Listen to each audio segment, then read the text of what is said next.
My father passed away in June, and I inherited pretty large amount of money, and I just, I really, I kind of want to do what's right by him, but I mean, it's life changing, and I'd like to kind of get some advice, hopefully from you, on how to proceed a little bit. I'm a little lost with it. I got you. How old was he? He was 77. What happened to him? Brain cancer. Oh, I'm sorry. Were y'all close? Very. I'm so sorry. How old are you? 30. Cool. What do you make a year? About 140 this year. Good for you. Are you married? Engaged. Okay, good. Fun. When are you getting married? June. Okay. All right. 1 year later. Wow. Yeah. Yeah. So how much money was left to you, sir? Invested about 3.4, a little over 200 cash and a couple properties. What's the 3.4 invested in? Mostly funds. Mutual funds? Yes. Okay. All right. Are you putting money in your 401k now? Yes. Are you putting in mutual funds? Some, yes. How'd you pick the mutual fund?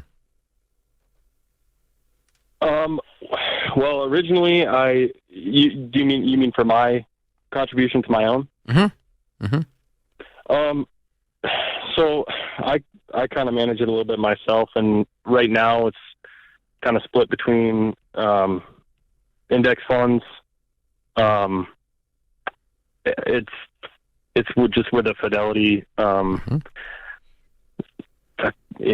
just put it in mostly an index fund last year, and which did pretty well. But so my point of asking that is that you have already begun before your dad's passing to analyze and select investments. So doing that is not rocket science. You figured that out.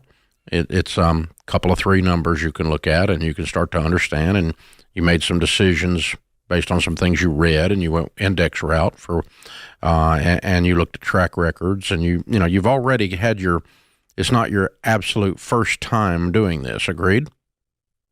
Agreed. Okay.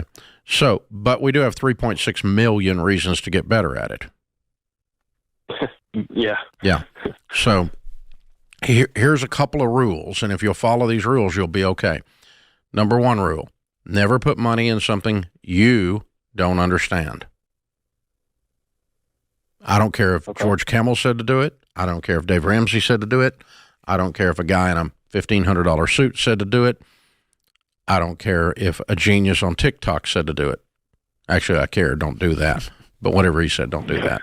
But you see what I'm saying? I mean, don't put money in stuff until you understand. Now, if you got that one, say yes.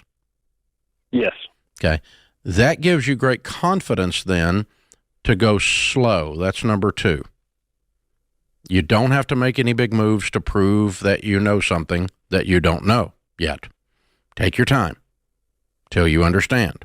So go slow is number two, right? All right. Unless you understand it, don't do it. Number two, go slow. Number three, put people in your life in the financial world that have the heart of a teacher that can help you understand and go slow. But we're not hiring someone to do our job. Your job is to understand and manage the money that your father blessed you with. So go slow, understand it, get people to help you understand more. Because you have a level 1 understanding of mutual funds, and really, you probably need to get that up to about a level 5 or a level 6 out of 10.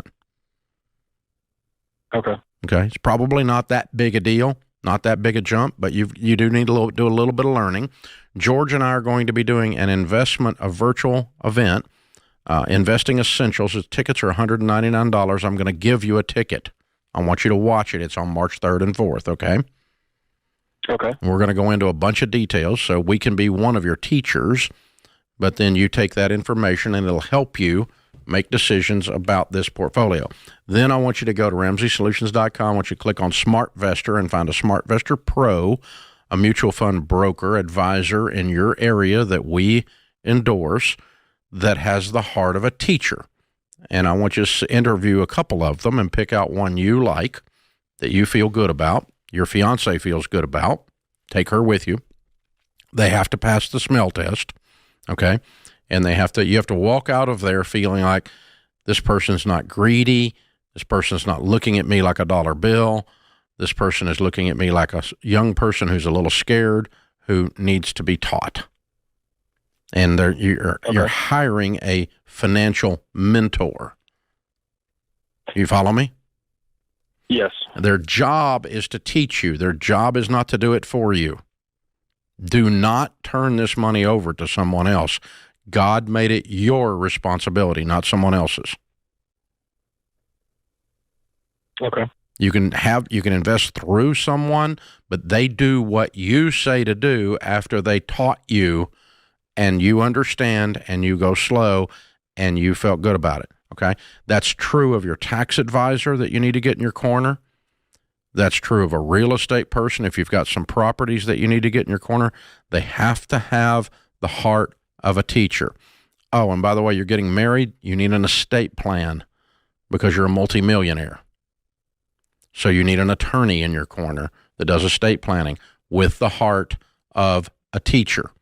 So you understand, you learn from these people. I have a tax attorney. I have an estate planning attorney. I have SmartVestor Pros. I am a real estate expert. I've been doing real estate my whole life, so I don't have one of those. But, I've got people in my life, and I'm freaking Dave Ramsey, that teach me.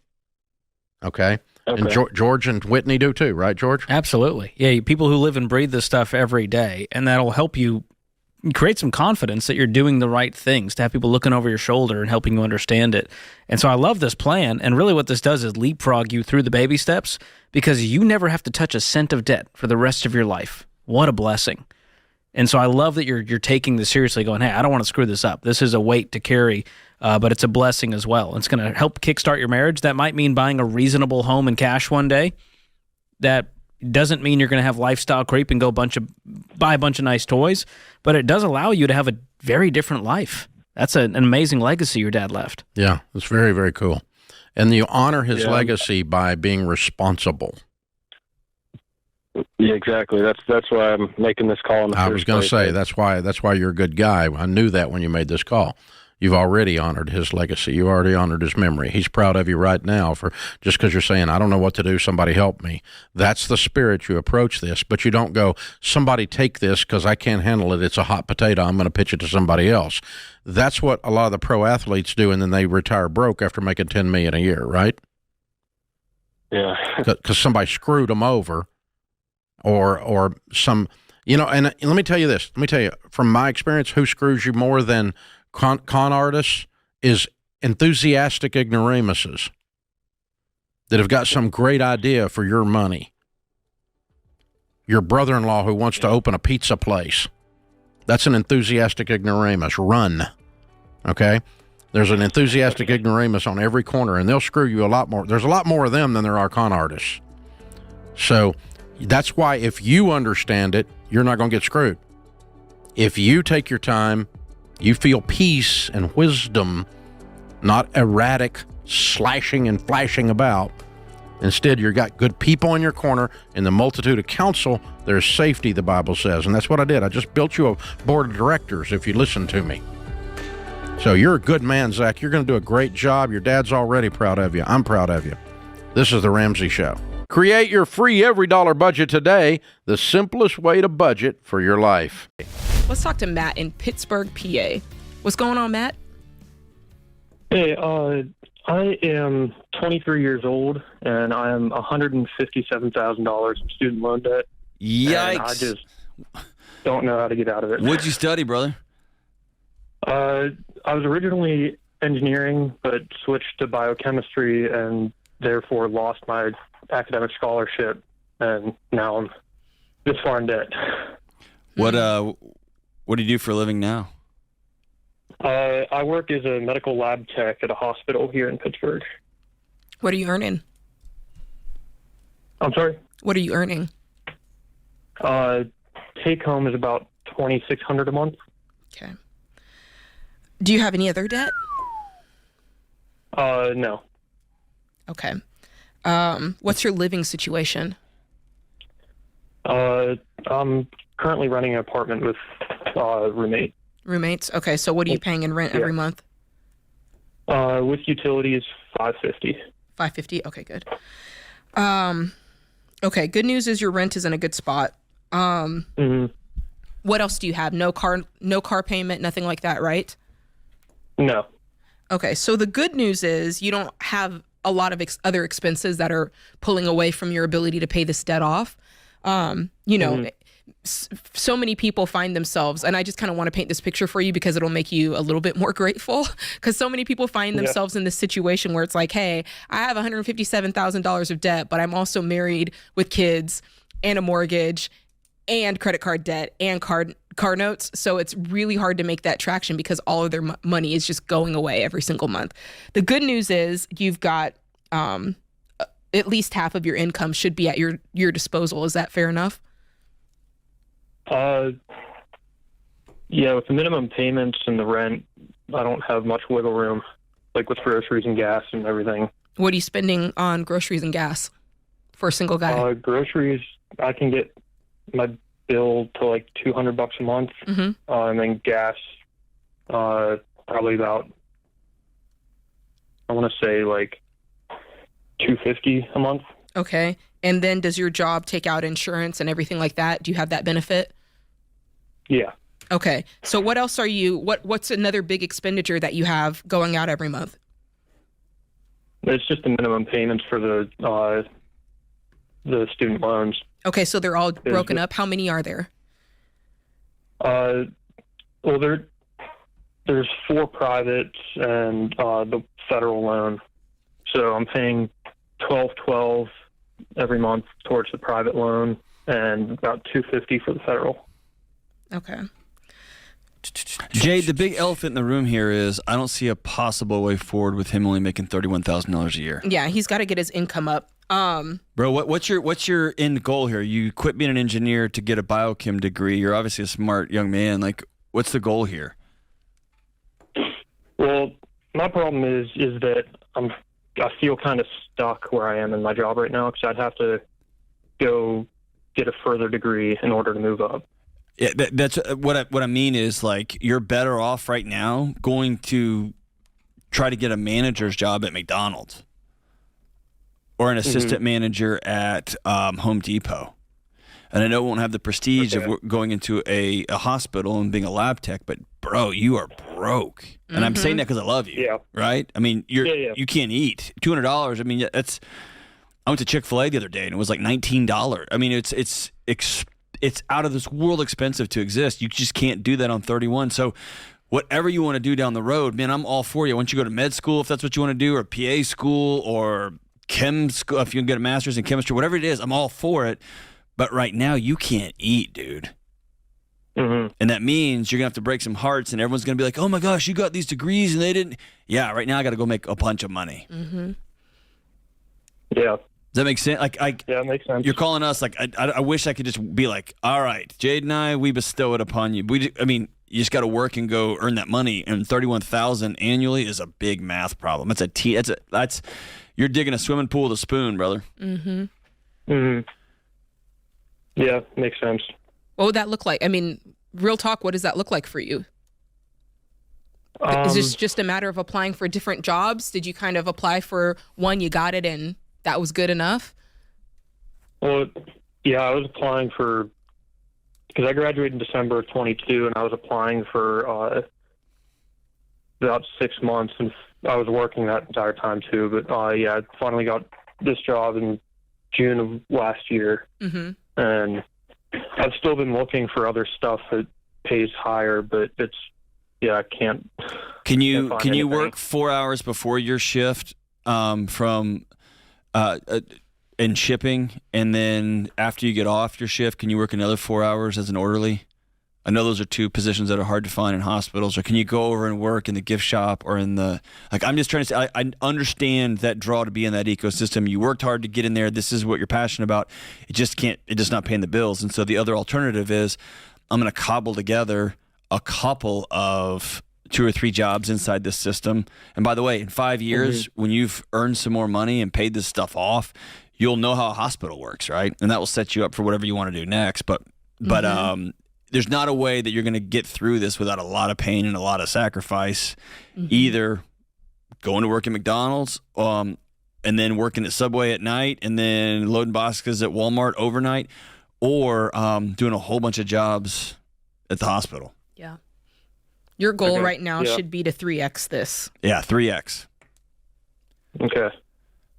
And people are going to say, "Oh, just go make $90,000." No, we know they're not handing out $90,000 jobs. This means you're just going to work 7 days a week, 12 hours a day for a couple of years. Piecing together some jobs. Okay. Because think about it. Right now, in your situation right now, you're paying off $13,000, $14,000 a year on the way you're going. Maybe. That's maybe what you get. So if you 2X it, now you're paying off $30,000 a year. And if you 3X it, now you're paying off $45,000 a year.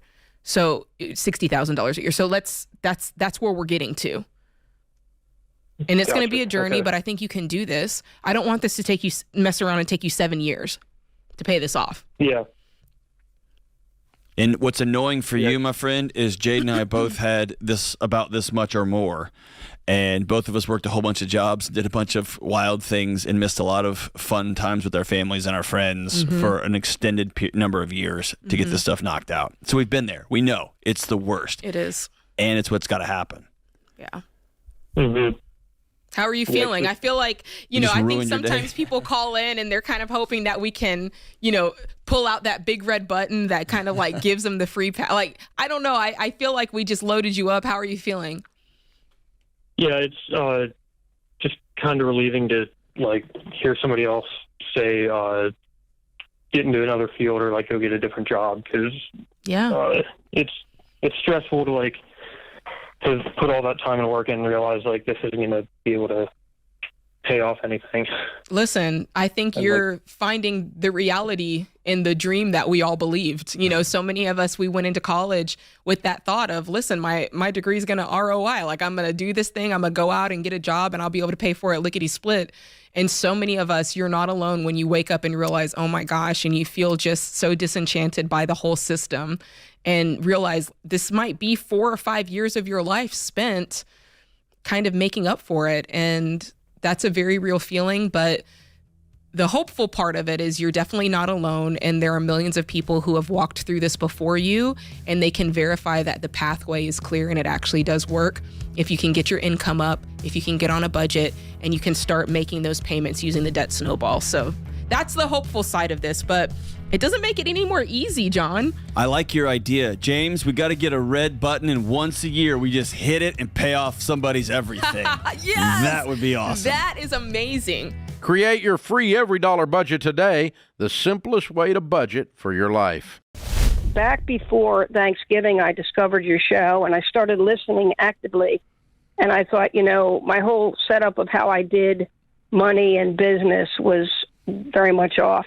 And I thought, I got to start rearranging things and get on the baby step. My husband and I are on the baby steps. We secured the first step, and we were also listening to some of your advice about having all of our accounts merged. So we had put our savings and our checking account together in both names, and my husband had a separate account that he had for probably about 25 years. And I told him, I said, you should really put me on that account. This way we can, put some money in that too. And it was a good thing I started listening to your show, because it really helped me discover really what was going on. I'd always been pretty proactive with my own money as much as I could be, as much as I knew how to be. But on the 2nd of December, my husband had called about his other account, which for the longest time it had been pretty dormant. I think he had $100.26 in there for the longest time. And the bank had told him that he was overdrawn $3,000. And he he, of course, called me immediately and told me, how can this be? I said, you need to call the bank back and ask what's going on here. So he called the bank, and they had told him that the teller or whatever had given out $3,000, and it got written off his account because his account was one number off from a customer that had it withdrawn from his account, which really made no sense to us. We couldn't understand how. You're telling me they like fat fingered the wrong account number and withdrew his account by negative $3,000. $3,000. But it gets even crazier what we've been going through with it, because they said that this had happened back in May of 2024, and here we are in December, and they'd said, well, we closed your account in July 8th, and we were like, we never got notice of this.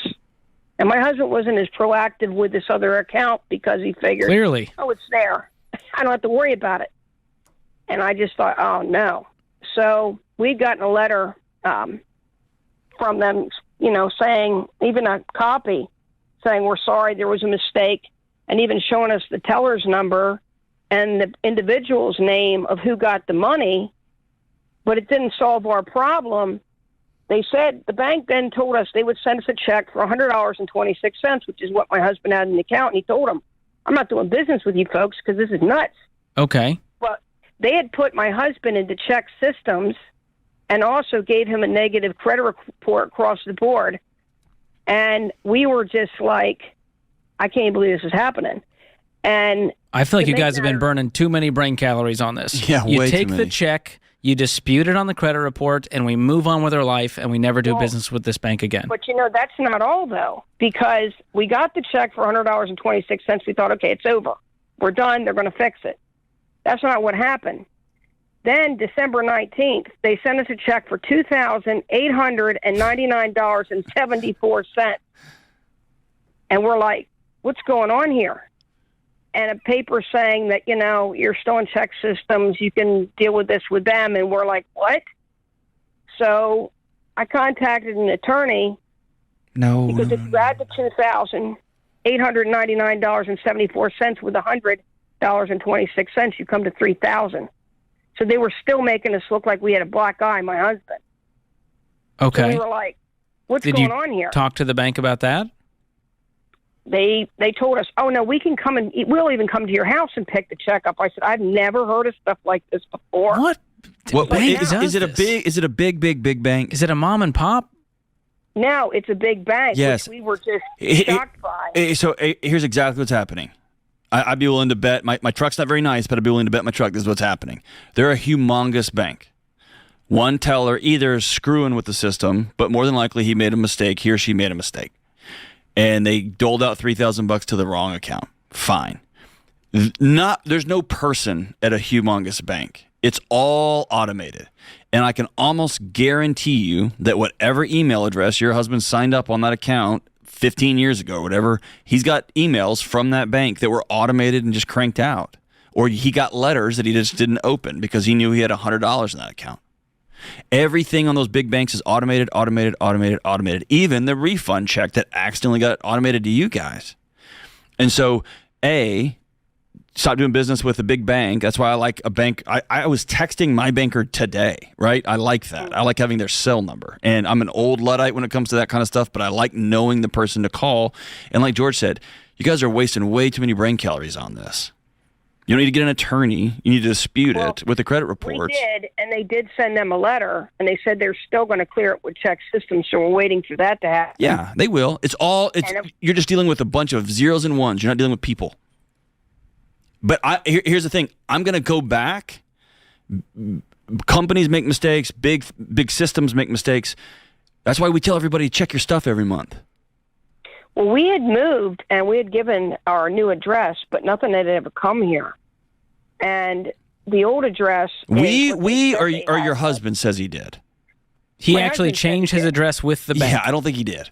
Yeah. Not with USPS, but did you change it with the bank? He says he did. Yeah, but probably not, right? Oh, he said he did. I know. I don't think this is worth fighting with him over. $100. I don't think this is worth... No, I mean, we're not fighting about it, but You know what I mean? It certainly makes you feel a certain type of way. It's very jarring and shocking. That's right. That this could happen. $3,000. It's like, wow, how did this happen? And it sat there for so long. It's just computer on computer, and a humongous bank that's worth $2 trillion. They're just going to write it off and go. It's not worth. They've done the actuarial table. It's not worth their time to mess with $3,000. They just peg your credit and they write it off and they move on. None of this is malicious or personal. It was just someone who was inept. Yeah, it's a system.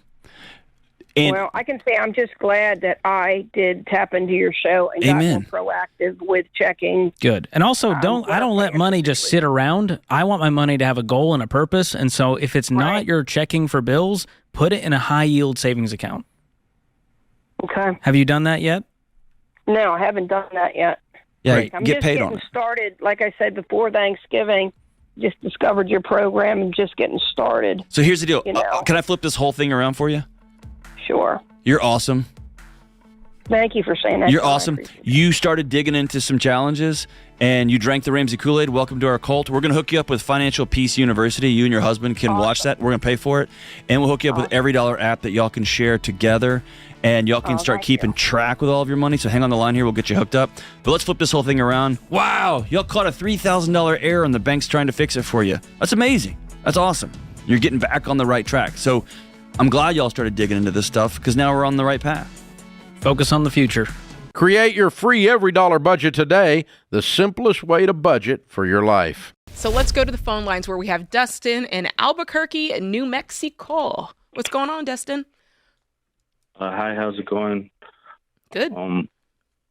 Well, I this past year, 2023 was my first full year of owning a house, and I had always heard people who own houses don't really get a tax return back.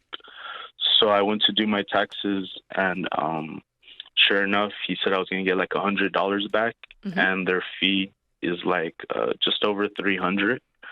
So he recommended I take some money out of my 401k from 2023 and put it in an IRA. And he said if I put like $4,000, I would probably get like at least a $700 or $800 return on my taxes rather than $100 return. This guy's So fired I wanted to instantly. Keep talking. Really? So Keep talking. what I but, understand man, is you're going to get a $100 refund right now. Yeah, like 100 and And their something. fee to work with the tax pro is $300, and you don't have the $200 to cover it.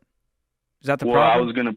I was gonna put it on my credit card, and he said, "Well, if you want, you could do this, and it would cover our fee, and you would get, some money back." he suggested a 401k loan. Is he saying to withdraw the money from the 401k, or is he saying do a transfer from an old 401k, do a direct rollover? What exactly was he saying to do?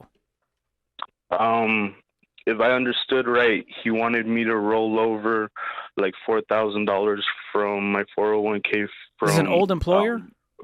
From my earnings from 2023. No, I'm still working with this employer. Well,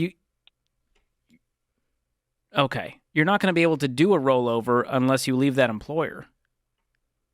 Oh, okay. So what he's saying to do, it sounds like he's saying to withdraw money from the 401k. He wants him to withdraw it to pay. Yeah, which to will cause withdraw you to and pay put like it in an 35% penalties and taxes in order to do that. Oh, okay. I didn't know that. Listen.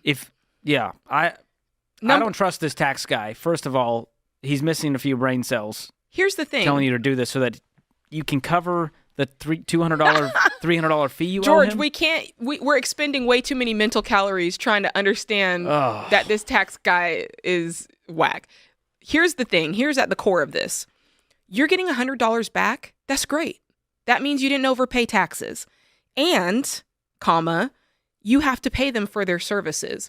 So I think right now you've just got to break your mind for a moment because what's happening is normal. Like, I don't pay that much in taxes and I have to pay my tax guy. Like that right there is actually normal. What should happen is what I should say. What's normal is people get back $8,000 and they don't even feel that they paid their tax professional because they're getting back these exorbitant amounts and they're thinking that they won the lottery and that their tax guy did something wonderful for them when really all they did was just loan the government money all year long and didn't even collect any interest on it.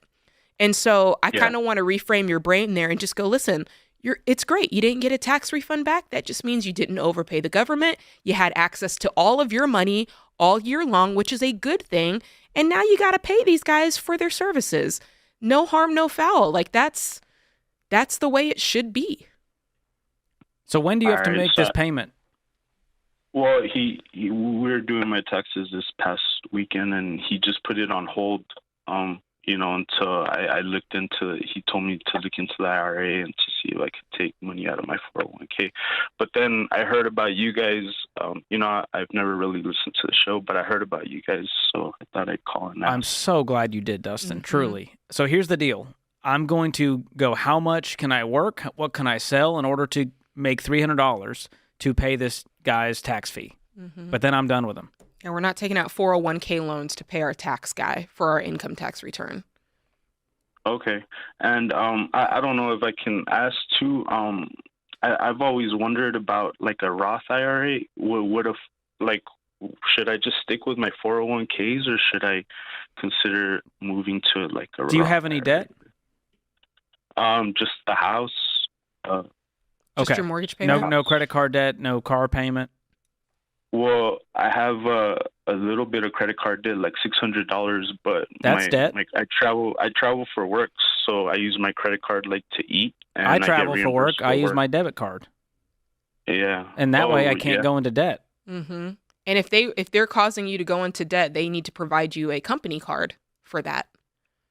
But do not put company expenses on a credit card, because if something happens, you're on the hook. If they fire you or whatever, and they're like, we don't even know what you're talking about, that's not an expense anymore, you're on the hook for that bill, dude.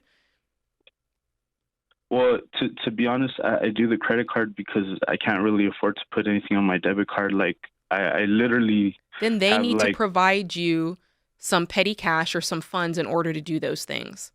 But you should not be going into debt on a monthly basis to fund purchases for your job. Like, hard line. But even if they pay me back the very next week? Because you're in debt. You're in debt. Your name is on the line until they decide to pay you back. Because what happens if you do something and you're like, listen, I thought that was an expense. And you're paying 25% interest on this balance in the meantime. Yeah. So, Dustin, the real question is, why don't you have any margin even though you don't have much debt? Right. If $300 is an issue. Yeah. I'm confused. Like, how much do you make? Well, after my taxes and my insurance, I get like $1,500 every 2 weeks. Okay, so $3,000 a month. Are you doing any investing right now into that 401k? No. Well, yeah, whatever. I mean, I don't know exactly how much it is, but it's just whatever my job put forward. Well, it's about to be 0% because right now you need $1,000 in a starter emergency fund because you're going to keep going back into credit card debt if we don't solve this. So pause investing down to 0 right now. Go get some side jobs, start selling stuff, pay the $300 to your tax guy, save up $1,000 in the emergency fund, and then let's get rid of this credit card debt, and then we can get back to investing. Hey, how much is your mortgage? So every month? My mortgage actually went up this year because they underestimated my taxes for last year. So it went up to just under $2,000. That's the problem. Goodness gracious. There's your problem, bud. Your problem... 2/3 of your money is going into this home. Yeah. The rule of thumb here is we don't want your mortgage to be any more than 25% of your take-home pay after taxes. And you are well above that. And that's why you're feeling the heat. That's why you don't have any money saved. That's why it's hard to pay this $300 tax bill. And your brain even considered the idea of getting a 401k loan for it. We've got to get this ship righted. Create your free $Every budget today, the simplest way to budget for your life.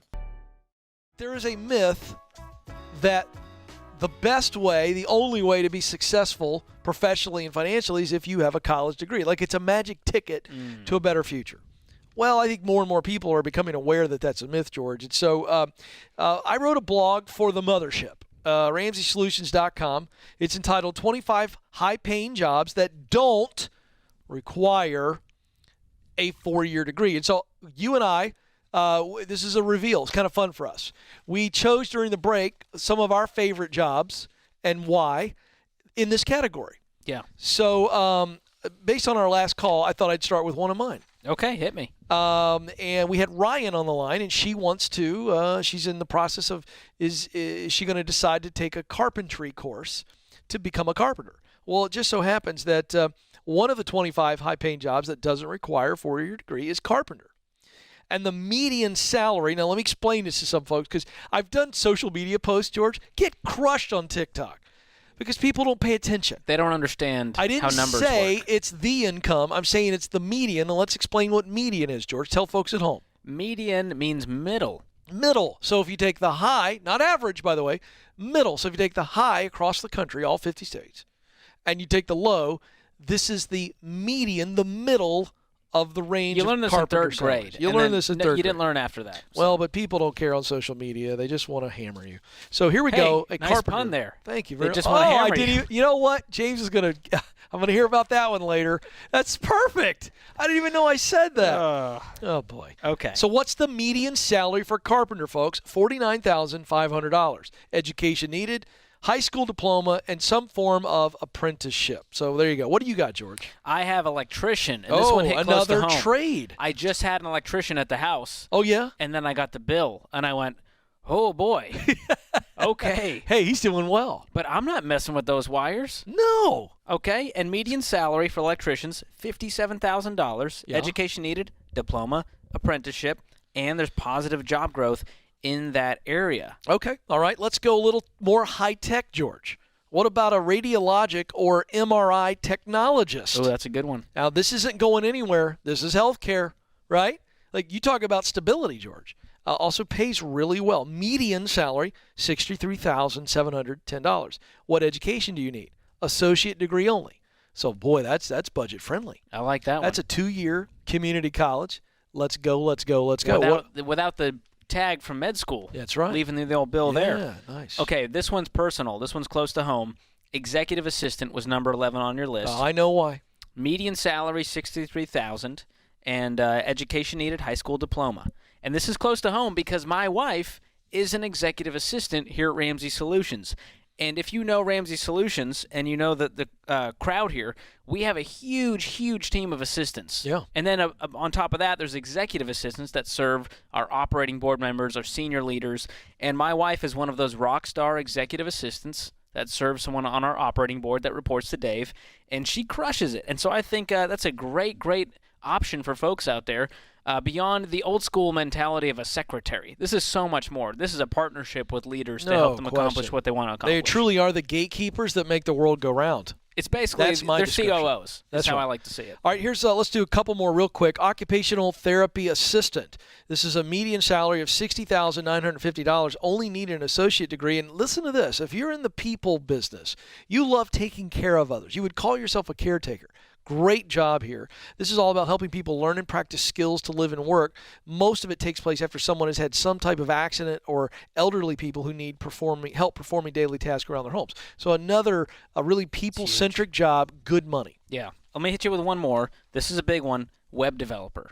Oh, yeah. Man, median salary, $77,000. Yeah. And education needed, an associate's degree. And even now, there's so many options out there, Yeah. affordable courses online, and companies are so hungry for web developers. I mean, we are hiring them like crazy right now here at Ramsey Solutions, and you don't need to go to the fancy name brand school to get the degree in computer engineering, software engineering, and there's some crazy growth in that area. And by the way, that's the median salary. You're going to be in the six-figure range pretty quick if you are good. If you're worth your salt. Let me also tell you, if you have people skills as a developer, watch out. All right, one more. We got to give one that is associate's degree required only. And George, this is over 6 figures. High demand. Now it's high stress. So if you are a low pulse kind of person, you handle high stress pretty easily. Air traffic controller might be the gig for you. Airplanes aren't going anywhere. Median salary, George, you ready for this? $130,000. So there you go. That's median. Yeah, if you'd like to see the entire list, dive into it a little bit more to learn what it takes to win in those areas, you can search that blog up, RamseySolutions.com. 25 high-paying jobs that don't require a 4-year degree. Well, I found this article earlier today, Dave, and it was interesting because I found some conflicting news. So maybe you can help me sort this out. Here's one from Fox Business, which was encouraging. More Americans optimistic about their finances in 2022 despite inflation. So, inflation's rising at the fastest pace in decades, it says, which means consumers are paying more for rent, utilities, groceries than ever before. Plus, federal student loan payments restart this year, potentially impacting financial stability of millions of borrowers. However, a new survey from Ally Bank shows that most Americans are optimistic about their finances, despite all of this. More than half, 53% of respondents, said they're confident about their personal financial standing. 59% believe they'll be better off financially a year from now. And two-thirds, 65%, said they'll likely achieve their financial goals for 2022, even with record high inflation. So people out there are optimistic. And even with the fact that they've gone further in debt in 2021 than at any time in history. That's the Consumer debt went confusing through part. the roof. Here's what we're seeing from Reuters here. U.S. household debt increased by $1 trillion in 2021, the most since 2007. Higher borrowing was fueled in part by rising prices as consumers cope with the strongest inflation seen in nearly 4 decades, and households supported by increased savings and higher incomes seem to be handling the larger debt loads well so far. So this brings me to my next point, Dave. I'm curious. You've seen some things in your day. Not trying to age you here, but you've been through 2008. You've been through a real recession. And this is saying the debt has increased the most since 2007, right before our last big recession. Do you feel like we're heading towards another one based on these numbers? Well, I don't know. I don't know the answer on that. Economists and weather forecasters, the only people who can be wrong all the time, keep their jobs. It's a good job to have then. But the thing that always does run parallel with this, okay, is if my income is high enough and I can keep spending even money I don't have by going further into debt, then I can ignore inflation and I can ignore the fact that I'm going further in debt than I ever have in my life, and I can ignore the fact that the United States of America is going further in debt than it has ever gone in, that the deficit has doubled in 1 decade. Doubled. The amount of debt we're in the United States has doubled. The United States government has doubled the debt, and that pulls money out of the economy. So when the U.S. borrows money using bonds and parks it on the sidelines, they borrow, $1 trillion here, $1 trillion there, and they park that money over on the shelf. It's no longer out here moving around doing things. It's sitting over here. So they're sidelining it. They're shrinking the money supply by sucking the marrow out of the bones of the economy with the borrowing for the United States government. That's what they're doing. Then add to that the consumer's doing the same stupid thing, only the consumer's stimulating the economy because they're buying things in the economy, and that's cycling. Yeah. That money's cycling. So when they spend money on a car, even if it's borrowed money, that car purchase goes into a car company, which goes into car company salaries, which goes back into the rest. That guy working at the car company on the Toyota line can go out and buy a steak, and which, by the way, doubled too. And so because they must have universal wage and at the cattle farm. So, wages are impacting all of these prices left and right. So we're making more, spending more, and spending more due to inflation as well. And so what we've got here is we've got a recipe for a comeuppance. It's a good way to say it. Sounds like Winnie the Pooh. Yeah. Comeuppance. A comeuppance is coming. It's a heffalump. It's a comeuppance is coming. The heffalumps are coming. We've got record low interest rates. That's what's happening because what you're doing is think about this just on an individual level. All right. Think about your friend who's borrowing himself into oblivion. He's going to get the car payment. He's going on vacation on a credit card, and you can just watch him. He's heading to the wall. He's going to hit the wall. He's going to hit the financial wall, and you can't stop him because he feels good because he's making more money than he's ever made in his life because he just got out of college, and he got a big job, but he's spending more. He's spending like he's in Congress, and a comeuppance is coming. You know that on an individual basis, and that's what this says on a macro basis. Wow. So it doesn't matter how you feel about finances. What are you going to do about it? Are you going to rely on the economy to decide to dictate your financial goals? Not me. Please, no. So you probably never heard the story, but I actually was the guy who had almost been on Oprah more than anybody. Oprah called like 5-6 times, their producers did, and would tease us like we could get on. I've been on every other show back in the day. I've been on 60 Minutes. I had been on Larry King. Remember when Larry King was on the air? And Sally Jesse Raphael. You remember her with the red glasses, all that. I had been on all these different shows everything out there, except I couldn't get on Oprah, and they would call and tease us. So finally they call, and we get our Oprah appearance, and it was 3 different families on Oprah, and I was supposed to advise them in their trouble on Oprah. And the very first family, of course, I knew what I was getting into, and the families knew what they were getting into, sort of. And the very first couple, I'm sitting up there, I get in an argument with Oprah. Why would I do that? Because Oprah was wrong. That's what happened. So here was the deal. The wife had run up like $70,000 worth of debt, and her husband had no idea. And I had told the producers, I said, well, it's partially his fault because he's not involved in his wife's life enough. He's not loving his wife enough to even know what's going on in her life enough that she can run up $78,000. Unless she's just like a psychopath in her level of deception, this guy he doesn't know what's going on under his own roof. He's freaking clueless in his relationship. And so Oprah's reading the script, and she's like, and Dave, you say that it's partially his fault, and he owes her an apology. I don't think I agree with that. And I said, well, you would be wrong. He does owe her an apology because he hasn't been walking with his wife to the point she runs up $78,000 worth of debt, and he doesn't even know what the flip's going on under his own roof. And she's like, well, he delegated it to her. And I said, Oprah, this is not a business. You don't delegate stuff to your spouse and just dump it on them. And even if you delegated it in business, you would always inspect what you expect. You would never just walk away and hope it happened. You would know what's going on in business. And besides that, this is a marriage. It's not a joint venture. God did not say, and now you are a joint venture. He said, and now you are one. And these two are not one. They're not on the same page. And so, the poor lady's sitting there crying because she's so ashamed and overwhelmed. And the guy's angry because he's finding out he got $80,000 in debt that he didn't know he had. And, oh, man, it looked like a Jerry Springer episode or something. And, and I'm making him apologize to her for not being a good husband. Because if your wife can run up, your husband can run up $100,000 in debt, and you have no idea what's going on. You have chosen to not be involved in your own spouse's life, or they're a psychopathic liar.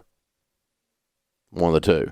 But most of the time, it's you just dump it on them, and then you gripe because they didn't do it right after you dumped it on them and walked away and closed your eyes and went, well, I thought they were handling it. Well, yeah, you thought, but you didn't even care enough to get involved and know what was going on. And so Oprah's all upset with Dave because Oprah was wrong.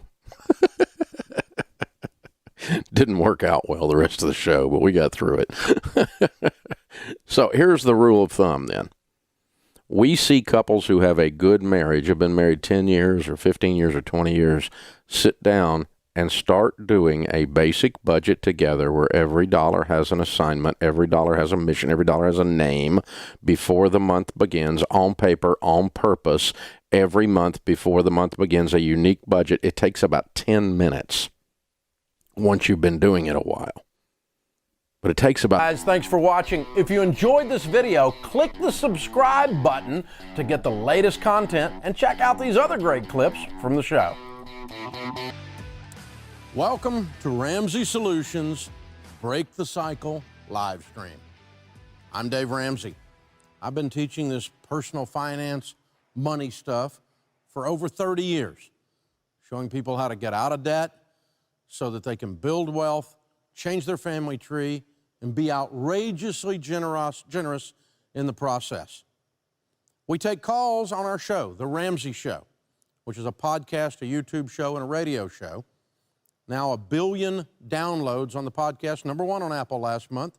We're the second largest talk radio show in America, just to give you an idea of the scope. And millions and millions and millions of you on YouTube. Thank you. In the process of doing that, we talk to you.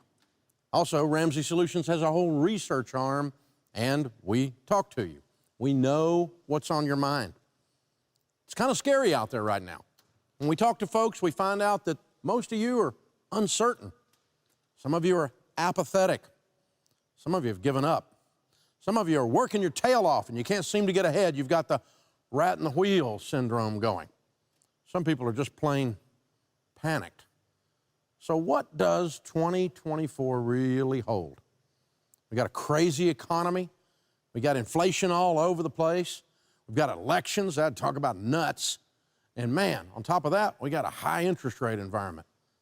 Well, tonight, we're going to address head on this uncertainty and the hopelessness that goes with it for a lot of folks. In the last quarter, all of last fall, we started doing webinars on money and helping people with their budgets. In the process of doing that, we surveyed a bunch of you. We asked you 3 questions. What best describes your money situation? 80% of those surveyed said they were in the messy middle or in crisis. The messy middle is starts and stops, falls off the wagon, can't seem to get traction, just a sense of chaos. Crisis is we're on the edge of the cliff or the car is going over the cliff. I mean, we're facing foreclosure or repossession or might any moment. The second question we asked everybody was, what are the emotions you feel when it comes to money? 3 emotions popped up most often. Fear. Folks are afraid. Shame and guilt. This sense that I've done something wrong. Guilt that I don't have my act together. It seems like everyone else is Ken and Barbie. Everyone else has their act together, but not at our house. Fear, shame, and guilt. The last question we asked was, how long have you been living in this messy middle, this crisis with fear, shame, and guilt? This is the saddest answer of all. Most people answering that question, tens of thousands of people we talk to, say, most of my adult life. That means folks are stuck. And that's why we're having this conversation tonight. Don't get stuck in a cycle. Break the cycle. It turns out stupid has a gravitational pull. You can get locked into the orbit around stupid. And how do you bust an orbit? Well, you got to expend energy to pull away from the gravitational pull that you've never expended before. And that's what we're going to help you do tonight. Now, some folks try to do that with stuff like New Year's resolutions. Well, it's January 11th, and most of you already blown those. That's a joke.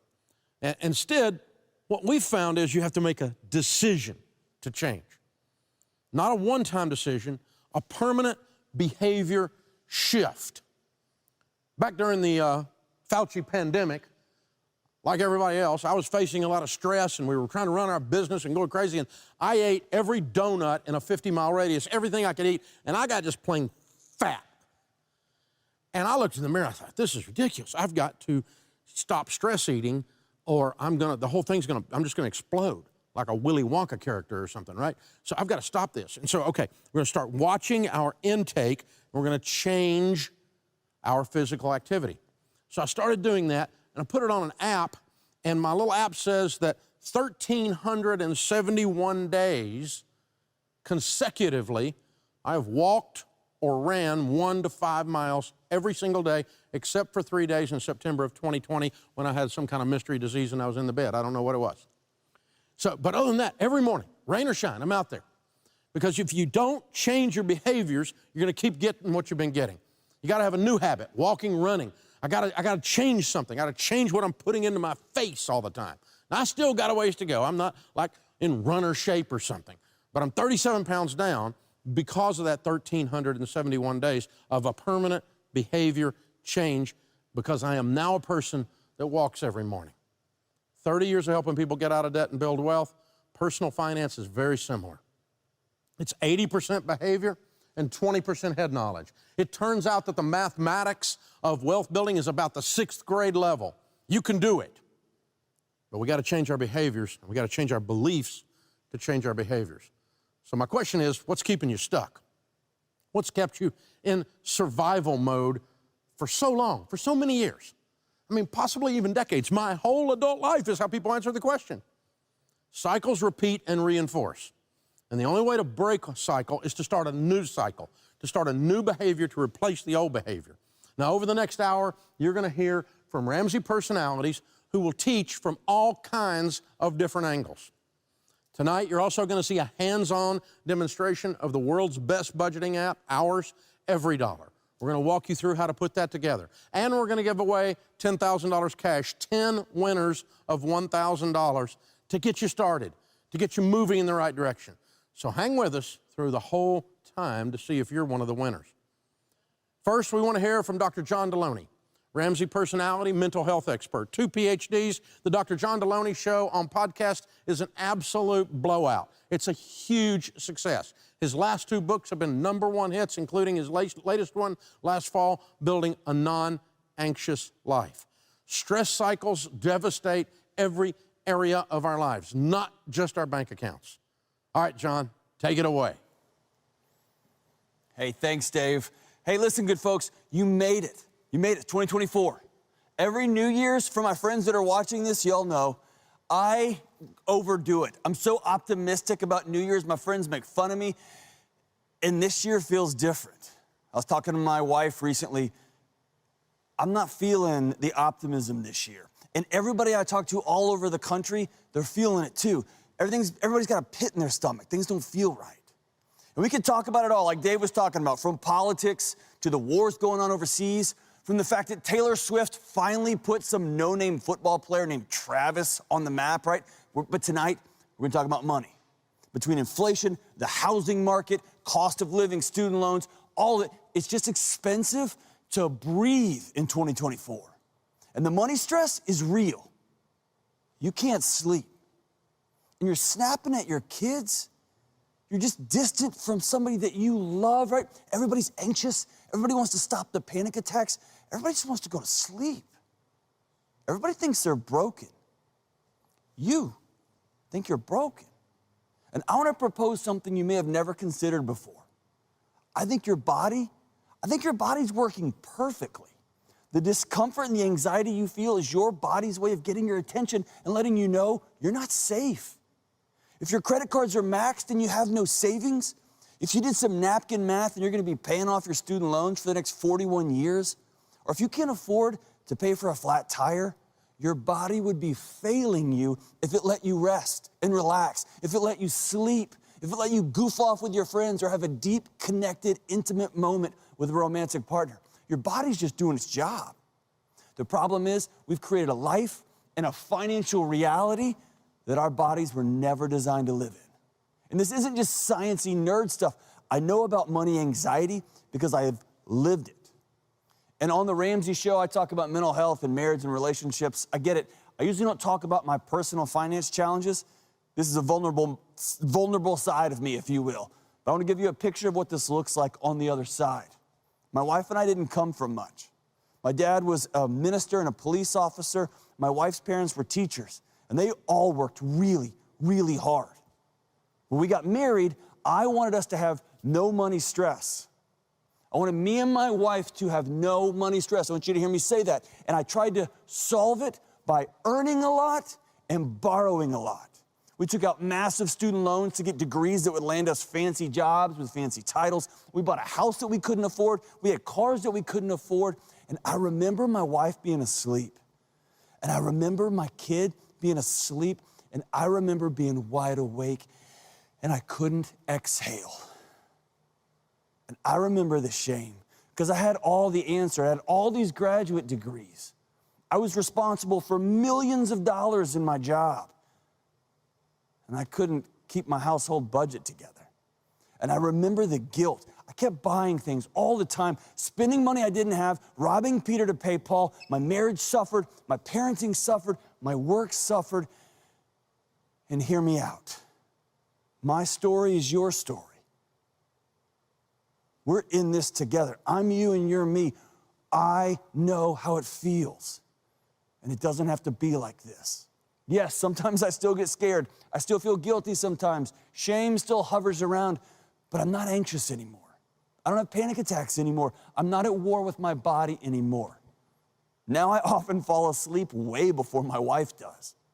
I want you to know the non-anxious life, this peace inside of all this chaos, it's possible for you too, I promise. If you want to break the cycle of anxiety and money in your life, I want to offer you 2 important benchmarks, 2 important ideas. Number 1, you must choose reality. You've got to face your particular situation, wherever you happen to be. You've been told your whole life, if you follow the one normal path, everything's going to be all right. And you did it. You took out the loans, you got the job, you got the degree, you moved to the city to follow your passion, and now you're here, and it's not working. The math in your fantasy is not adding up. And yes, can we just call this what it is? It was easier for your parents and grandparents to buy a house. That was their reality. The market's different now. And yes, it used to be easier for families to live on a single income. Yes, it used to be easier to go down the street and get a job at the local mill without a degree. Or yes, you want to be a fiction editor and live in downtown Manhattan. And yes, you want to own an organic farm outside of Orange County. Or you just want to get a general admission ticket to see Taylor Swift like my friend George Camel is dying to do. It all feels so impossible. The world got really expensive. For the time being, it's not going to change. And becoming angry and resentful and railing against the system is like being super mad that it's hot in Arizona. It's not going to change the weather. It's just chafing against reality. The question isn't what clever post you can put up on Twitter, or how angry can you possibly be, or who's just the right person to vote for. The question is, what are you going to do now? What are you going to do now? Choosing reality is about owning how life and the world truly is, not stomping around and complaining about how you wish it would be. Own it. This is how much you owe. This is what it actually costs to live in this city. This is what our life actually is. This is what it will cost to safely buy a home. This is how much this job actually pays, period. This is our country. Of course, you want new cars and kids in the right schools and vacations and just a home. I get it. And there's a snake on every corner that's going to loan you the money to get those things right now, even though you can't afford them. Choosing reality is not about getting the best interest rate or about your credit score. Choosing reality is about being honest about who owns you. All right, second thought. If you want to break the money anxiety cycle, you must choose freedom. And when I say choose freedom, I'm not talking about putting on an American flag underwear and running around your neighborhood. I'm talking about choosing freedom is not owing anyone anything, ever. And yes, I'm talking about living debt-free. And I know you're like, oh, did Dave Ramsey pay you to say that? Because actually, yes, he's paying me right now to say that. But listen, I'm telling you that the data confirms what Dave has taught for over 30 years. If your body knows that you owe money, if your body knows, your nervous system knows that you're not deciding what you do tomorrow, the bank is, your abusive boss is, the mortgage company is. If your body knows you owe money, it will sound the anxiety alarms. And as I said earlier, my wife and I, we didn't come from a lot. We got married. I thought freedom was new cars, a big house, a whole bunch of graduate degrees. I couldn't afford those things growing up, and by God, I was going to have them. And we found ourselves locked up in some really fancy-looking chains. We decided to choose freedom. We sold our house. We moved into a dorm apartment at a university campus with 175 college kids that were amazing, but the smells were something to behold. But we were relentless. And now, years later, we're free. And I remember that last payment, and I could finally exhale. My body let me breathe. My body let me sleep. Let me connect with people in a deeper way. And only then could I really, truly start working on being a better husband and a better dad, and actually start asking, what kind of job do I want to do? What kind of life do I want to craft for me and my family? What kind of job do I not have to do anymore? You don't get out of debt just to get out of debt. You get out of debt to have an extraordinary, generous life. This is freedom. Since joining Ramsey, I've had best-selling books, a hit show. I'm on the Ramsey Show. My finances look very different right now than they did growing up. They do. Recently, I decided to get a new car. And as a former Texan who's always compensating for something, I was planning to get a massive, giant truck with cash. And I waltzed up to the dealership, and I was like, listen here, show me your biggest trucks. And when it was all said and done, I bought a hybrid Highlander. A Highlander. The least tough guy car in the world.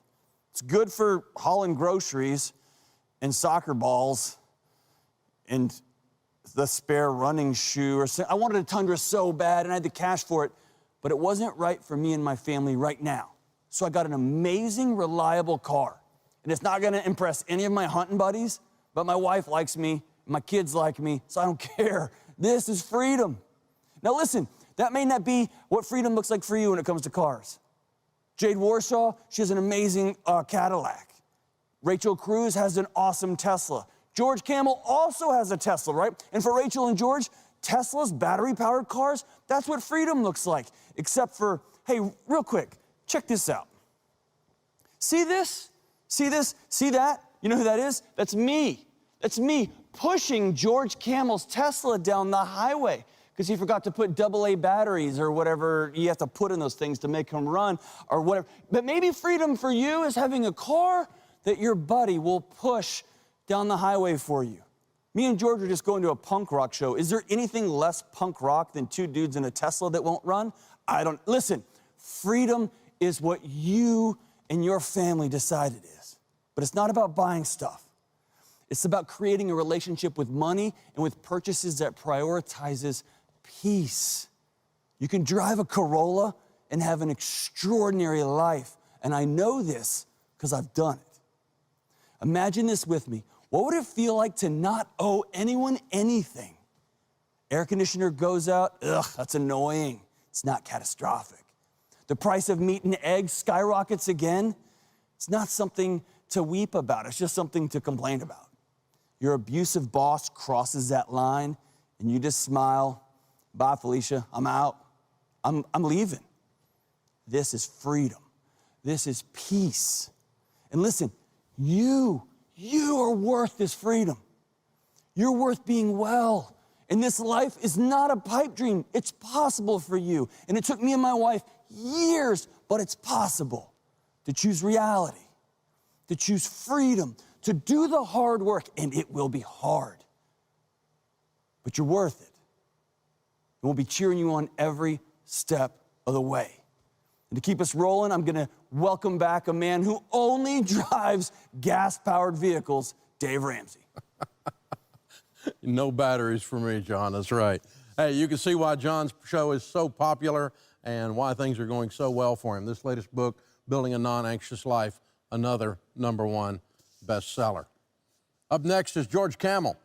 George's new book is Breaking Free from Broke. It releases next week on January 16th. You can still get it with pre-order goodies on our website right now. George has got the George Camel YouTube show, which is the fastest growing YouTube show in the history of Ramsey Networks. It's just going meteoric. It's crazy how many of you are watching it. Thank you. He is the king of snark. We had to put a special font in this book, the snark font. If you've never heard of it, you'll have to embrace it. It's pretty fun. So this guy is an incredible communicator, going to help you with some of the villains out there. Take it away, George. Thanks, Dave. I feel like I have to clear the air after Deloney just threw me under the electric bus. So here's what actually happened. What he didn't share was that the reason my car died was because I had to pick him up from his house, which apparently is in Narnia, because he somehow didn't have a single key for any of their family's 17 cars. I mean, this guy lives so far off the grid, anxiety can't even find him on Google Maps. I'm not even sure he technically lives in America, okay? And speaking of America, y'all, Dave showed you some really sad stats. America has become land of the free and home of the broke. That's the tweet, for real. Elon, if you're watching, I refuse to call it an X or X's or whatever you want to call it. I'm not doing it. I don't care how much money you spent. Yo, it is so wild to me that we live in the most advanced society with so much opportunity, and yet we have more stress and less money than ever before. Make it make sense. And if you've talked to people lately, or God forbid, been in a comment section, here's the new mantra for the American people. The little man can't get ahead. That's the vibe I get looking at the comments. And as a man of below average stature, I take moderate offense to it. But I get it, right? Maybe you relate to that. You're not where you want to be financially, and it feels like another difficult year where you're not going to get ahead with money, you're not going to make progress. And the data confirms this. Ramsey Research uncovered some sobering stats in our recent State of Personal Finance report. Get this, 1 in 4 people said they rely on credit cards to make ends meet. They got nothing in the bank and they're hoping Capital One's gonna save the day. 50% of people said they struggled to pay their rent. 38% said, I struggled to pay my mortgage. Scary. And get this one, nearly 4 in 10 people have $0 in savings. Y'all, one emergency away from their life imploding. And here's what that leads to. Half of Americans said they worry about personal finances daily.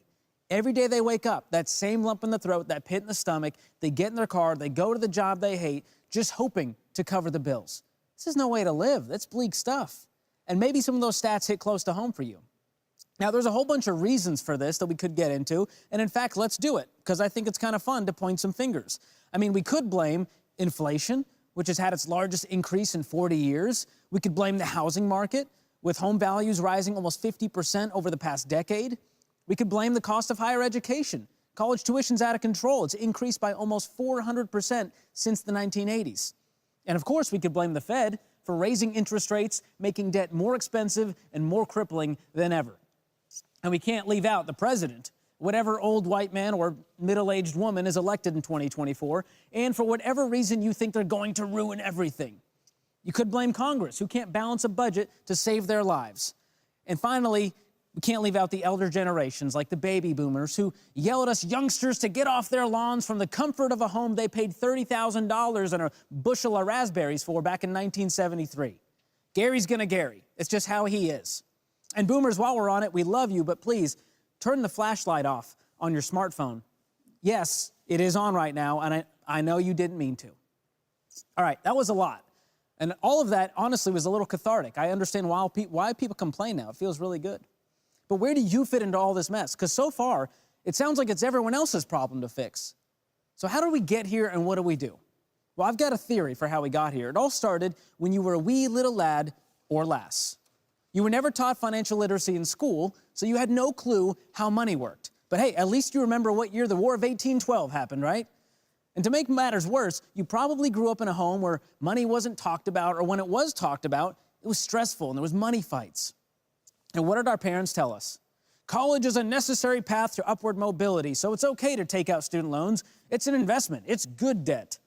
So you financed your way through college with Sally Mae's Monopoly money, and you had no clue how big the payments would be after graduation or how the interest worked. And then while on campus, what happens? The sales rep lures you into your first credit card in exchange for a t-shirt and a freaking pizza, because you got to build your credit score somehow, right? This is the gateway drug to a worse life. And of course, you tell yourself, I'll pay the card off every month and I'll get the rewards. I'll be winning. I'll beat the system. And then life happens, and you couldn't pay it off in full, and it triggered insane interest rates. And after graduation, you didn't start out making this amazing 6-figure dream job that you hoped you would. And as a young professional, you're like, well, it's time to upgrade the car. So what do? Before you know it, you're tied to a car payment that lasted longer than your first job and much longer than your last relationship. And I know she said it wasn't you, but it was you, Brad. It was you. So you were told renting is a massive waste of money after that, right? Your parents are like, you got to buy a house, you got to buy a house. And you watch too much Joanna Gaines and you too much Zillow-ing, and the bank is going to loan you way more than should be legal. And so what happens? You're chained to 30 years of payments on a house that you're going to be sick of in about 5. And all of these decisions leave you financially tapped, trapped, strapped, capped, and zapped. Y'all, this is the most depressing Dr. Seuss book of all time. You were promised the American dream, and you were delivered the American nightmare, and that should make you angry. They told you it would be the land of milk and honey if you just follow this path. This is the way everyone needs to go. And instead of milk and honey, you got soy milk and Splenda. It's disgusting. I know the Splenda, they're very aggressive fan base out there, but you know, the millennials, we've moved on to agave, and you have to say it like that to be as pretentious and annoying as possible. So at this point, y'all, we got 2 choices here. We can throw our hands up in the air like we just don't care because you've given up, and we're going to rely on the government to fix our problems, or you can decide to buck the system, to rise above it, because you know now the system is designed to screw you over and keep you reliant on debt and stress. I mean that. Think about this. The entire financial system, the credit score, credit cards, student loans, auto loans, they're designed to keep you paycheck to paycheck and really just steal your income. Debt is a thief, y'all. And in my new book, Breaking Free from Broke, I unpack all of these industries with lots of humor and lots of research to expose the system for what it really is and show you a better way, a way to live with more peace and less stress and more money. But here's the deal. You have to believe this. It's not all your fault, but it's your responsibility. It's not all your fault, but it's your responsibility. And the good news is the one factor you control in this whole mess is you. And I believe in that guy. I believe in that girl. And specifically the way you handle your money. And in just a few minutes, my friends Rachel Cruz and Jade Warshaw, they're going to be out here showing you exactly how to do that, very tactically. And my friend John just talked about the importance of choosing reality. And it reminds me of the iconic scene in the 1999 sci-fi action movie, The Matrix. Now, spoiler ahead, but honestly, if you haven't seen The Matrix by now, were you really ever going to watch it? It's been 25 years, man. So Morpheus in the movie is rocking his signature shades, his trench coat. He's just blown everyone's minds by revealing that what we thought was real life is actually a simulation cooked up by some power-hungry robots. So Morpheus offers Neo, the hero, a choice between the red pill and the blue pill. The red pill reveals the truth about the Matrix, keeping Neo trapped.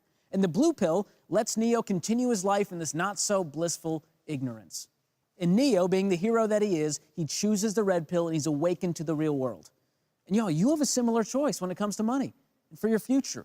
The brutal truth is you were lied to, and I'm sorry. It sucks. And I hate that you're frustrated and you're anxious and you're feeling out of control. And it reminds me of this quote from Joe Kloss. The truth will set you free, but first, it will piss you off. Social media feeds, slick marketing, well-meaning family members, misguided guidance counselors, and of course, the guy in the mirror. Hi, it's me. I'm the problem. It's me. They've all lied to you. And worse, they've stolen your paycheck, and they've stolen your joy, they've stolen your margin, and it's enough. We've had enough. If you're riled up and you're ready to fight back, good. I'm happy for you, because that means you're sick and tired of being sick and tired.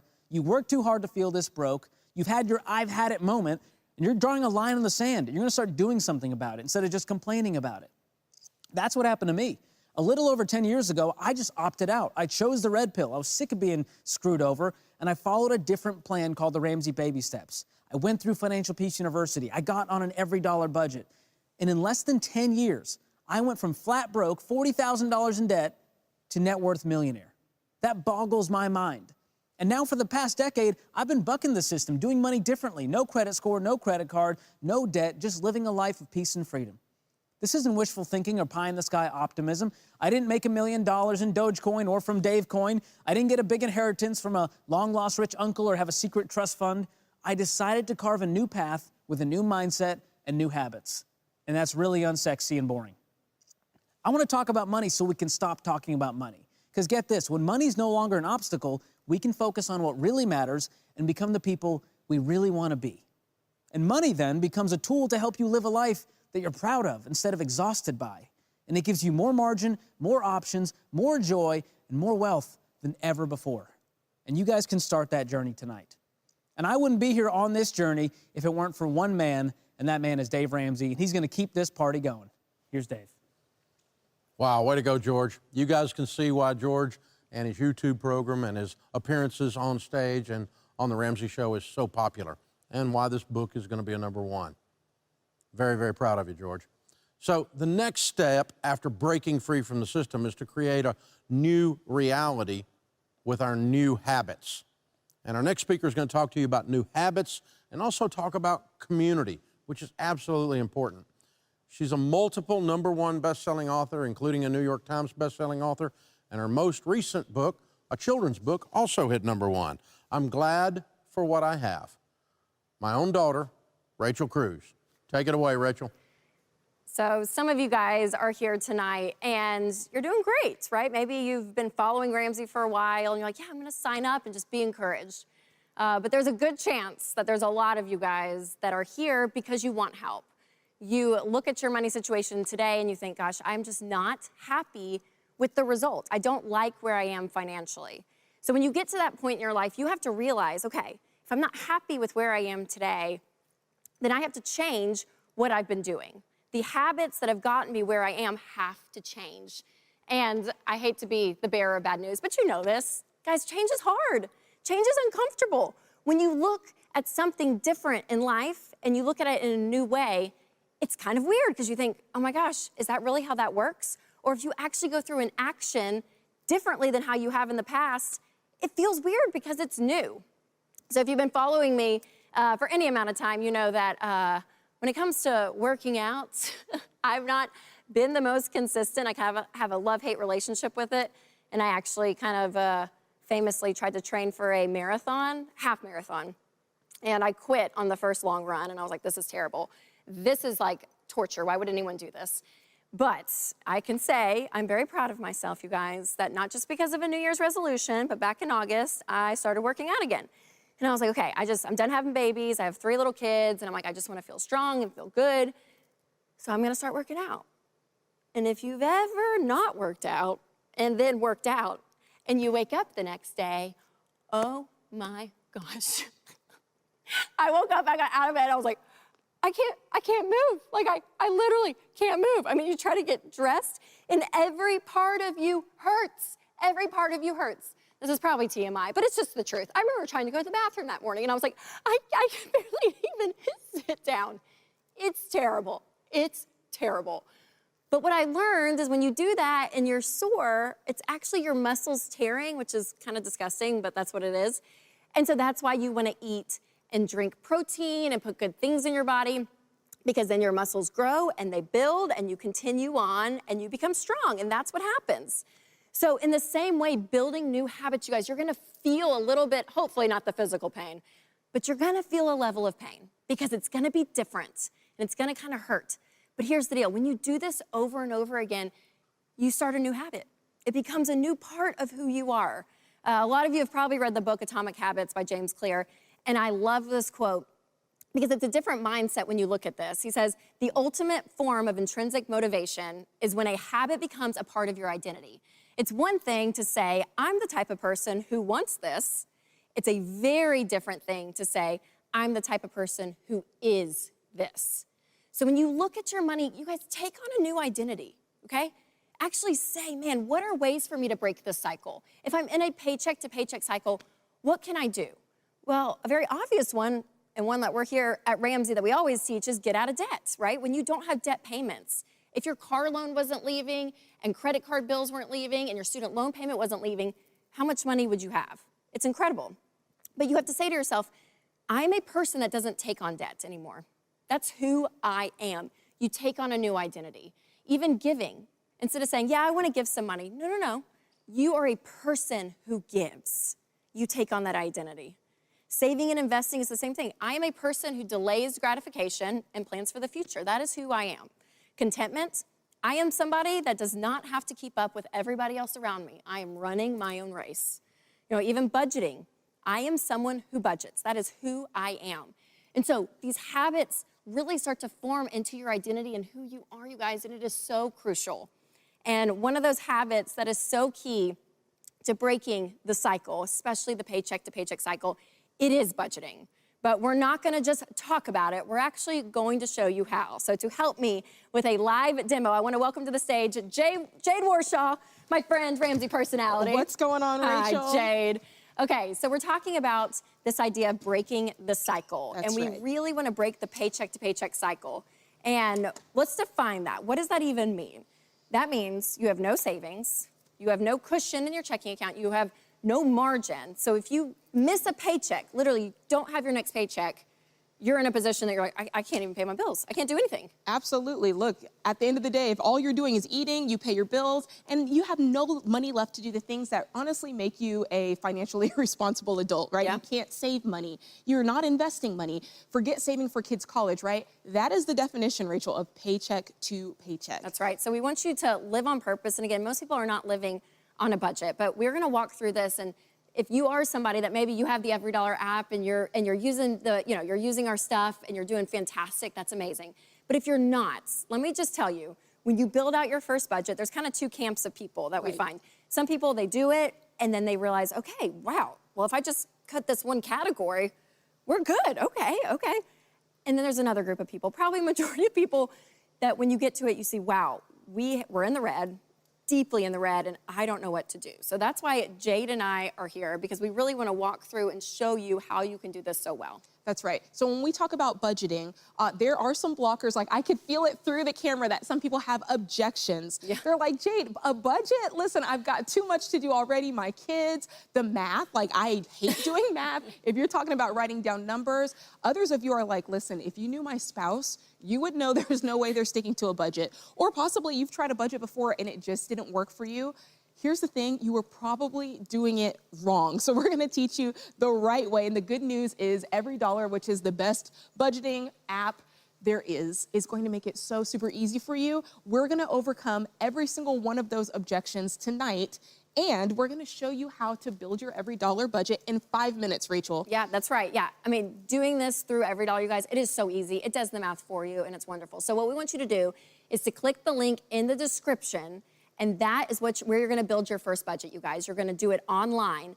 And then later on through that, because we have deals, we have promotions through that website, we want you to go to that link first and foremost. Then you'll build your budget there, and then you'll use the EveryDollar app. And Jade, usually I have my phone on me, but we're doing an event, That's so right. I'm being professional, I don't have my phone. But what's great about the app, you guys, is it's on your phone. We're all attached to our phones, and so it goes with you in life, which is what we want. This is a thing that is gonna be part of your daily habits, and so it's so key to have it convenient where it is, which is what we love. And so again, build your budget there at the link, but what we're gonna show you is the mobile version, so you can kind of see what you're gonna be doing. And our friend Bobby, he's somewhere out there, he's gonna help us fill in some numbers. So let's go straight to this budget. So here's an EveryDollar budget. Now when you do this, you guys, you want a zero-based budget, which means your income minus your expenses equals 0. So as you see, Bobby is first filling out the income here, and then all the way down, Jade, are all these expenses, and EveryDollar will have line items in the budget for you, so you can say, oh yeah, that's great, I didn't think about this, and it's really there to help you. But there's gonna be some line items that are there that you don't need, so you can delete those. And there's some that you're gonna add. You're probably gonna add a lot. Right. That's how we are. We add a lot of line items in our budget, which is so helpful. So again, as we're going through, he's just filling out all of these numbers. And the truth is, especially if you have a spouse, probably one of you is gonna take the lead on building the budget for the first time. Yeah. And as the months go on, but the key is, once you've kind of got it started, you need to get with your spouse and sit together and truly decide on those end amounts so that it's not like, I've done this budget, here, follow it. This is the money you get. You do not want that energy in the house, so make sure you're deciding on the numbers together. And Jade, a great way to find the numbers if you don't know is go back to your checking account the last month or two, kind of just average out, hey, here's what we're spending on food, here's what our electric bill is. But know that those numbers are you not budgeting, okay? So they might be a little inflated. So remember, you may be able to shrink some of those down because with a budget, you're living on purpose. So true, yeah. And I always say a good budget, if you're doing it right, it should be detailed, realistic, and flexible. So when I talk about detailed, that's literally the line items. So you're gonna see things on there that are preset. You can change, you can add more things. The more that you add, anything you can think of that you might spend money on, you need to include it in the budget. That's being detailed. Realistic. Rachel, yesterday's prices, they're not today's prices. We all feel it.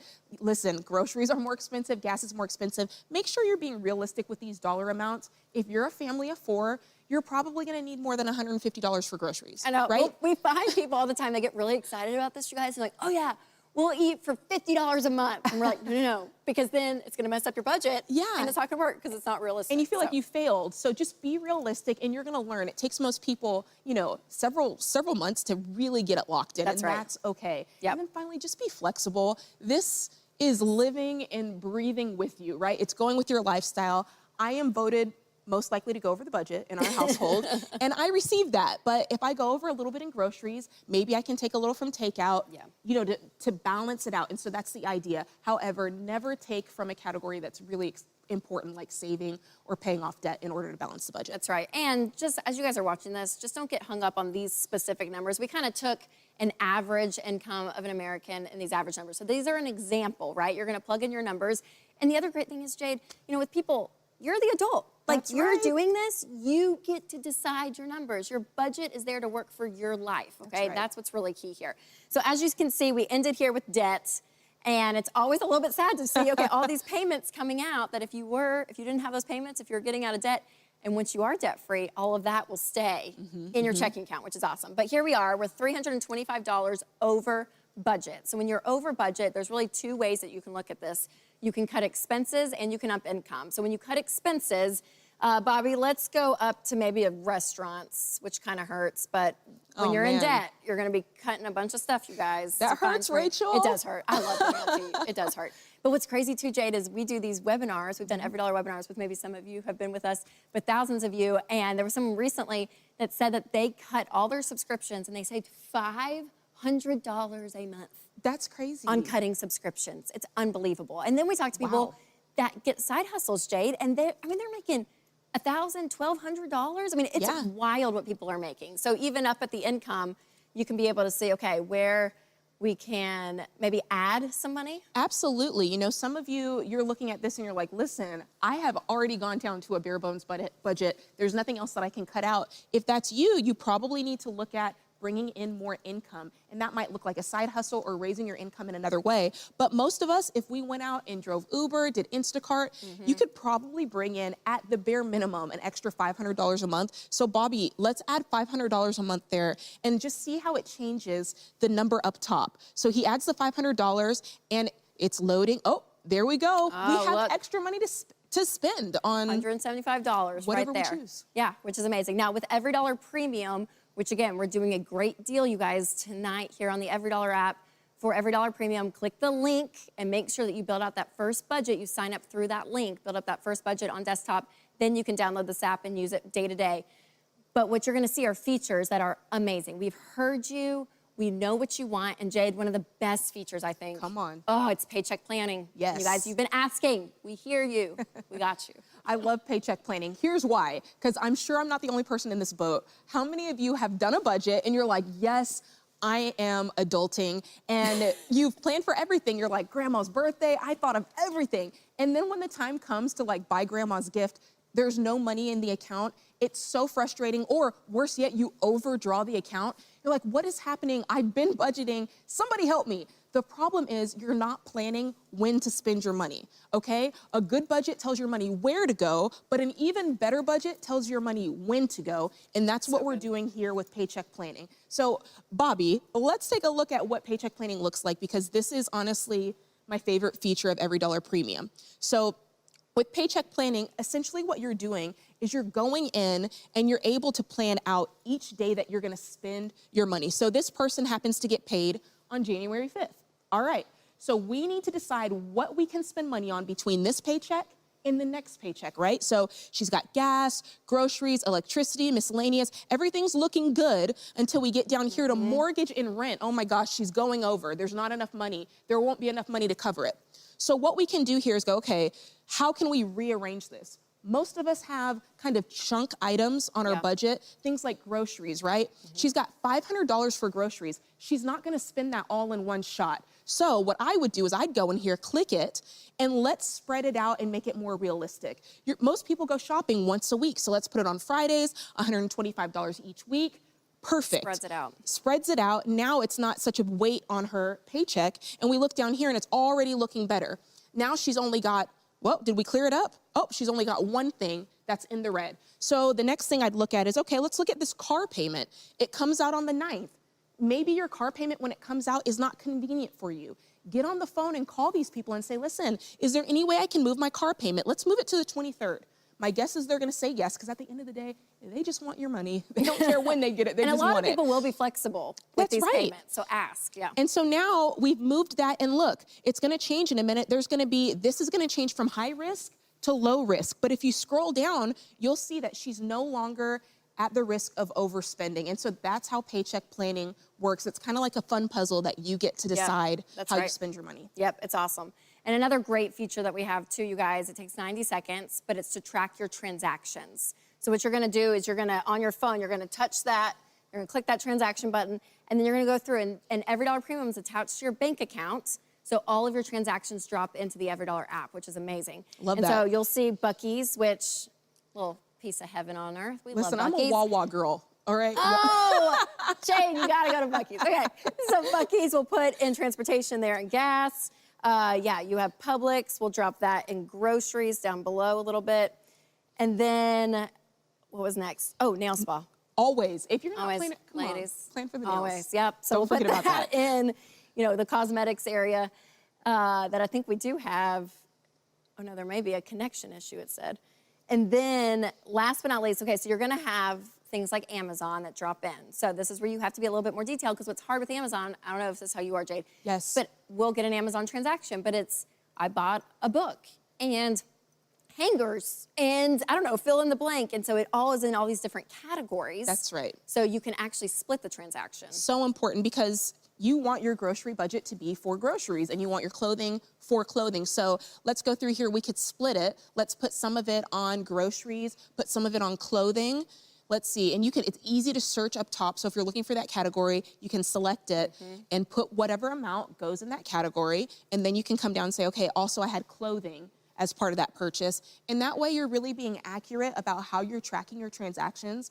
Because Rachel, if you're like me, I like to know, like I wanna know what I'm spending my money on, and this is gonna give you an accurate picture of how you're actually spending your money. Yeah, and let me just speak a little bit to like the nerds out there, or maybe this is for the free spirits. You don't have to do like every little cent, okay? So if it's like the hangers were $12, like wait a minute, Rachel, I'm just kidding. I know. So just make it easy on yourself. You can make it quick. Just, it's the idea that, again, you're following your life and your spending, and your budget is right there with you to give you permission. So again, building out that budget, you guys, click that link, build your first budget through that link, because tonight we have so many great deals for you. We want you to get plugged into this stuff, you guys. And then later on, you'll download the app and you'll get all of this there on your phone. Now, the last thing that I think is probably one of the best features is that month to month, every dollar will duplicate your budget. So here in January, you go in up there and you can click to February. And then as you click to February, it's going to just duplicate all of your numbers. Now, you still have to be proactive. Go in there, because there'll be line items from January that you don't need in February. There'll be new line items in February you'll want to add. So again, you're still being proactive in your budget, but you don't have to start from scratch, which is so great, Jade, because every month is different. That's why I love every dollar. No, that's right. So you guys, to recap, remember, you can make your first budget in 5 minutes. Click that link in the description to build that first budget. Plan your paychecks, no matter when you're paid, what you're being paid, plan them out. And also make sure to track your transactions, because that is so key. And Jade, that's what keeps it an every dollar budget, which we love. Okay, so we're gonna pitch it back over to Dave to share an exciting announcement about a giveaway. Time to give away our first $1,000. As a reminder, we're giving away $10,000 tonight. And Eric A. from North Dakota is our first winner. Eric, our team will be in touch with you, and we'll get your $1,000 out. We're going to give away another $9,000 over the next few minutes. So be watching. Look for your name in the chat. That's where we'll be doing it. And earlier I said that most of you watching said you're not consistently following a budget, that you couldn't miss a paycheck. You're right on the edge. You're in this crisis mode. And also, most of you said that your primary emotions when it comes to money are fear, shame, and guilt. And finally, 80% of people in America have said they've been in this financial situation for most of our adult life. Guys, this is the moment to decide. Are you going to break the cycle? You've been trapped most of your adult life. Are you going to break this? We've all got enough excuses, not enough time, not enough money. It's my parents' fault, it's my spouse's fault, it's the president's fault. It's not. At some point, it's my fault. Now, these things may not be your fault, but they are your responsibility. And it comes down to a choice. You have the right and the obligation to do something different. If you choose to stay right where you are, what is this cycle costing you? A life of mediocrity, stress, and anxiety. Instead, you could choose peace, financial peace. Two words that don't go together, like airline service. You can have peace at life, peace at work, peace in your relationships.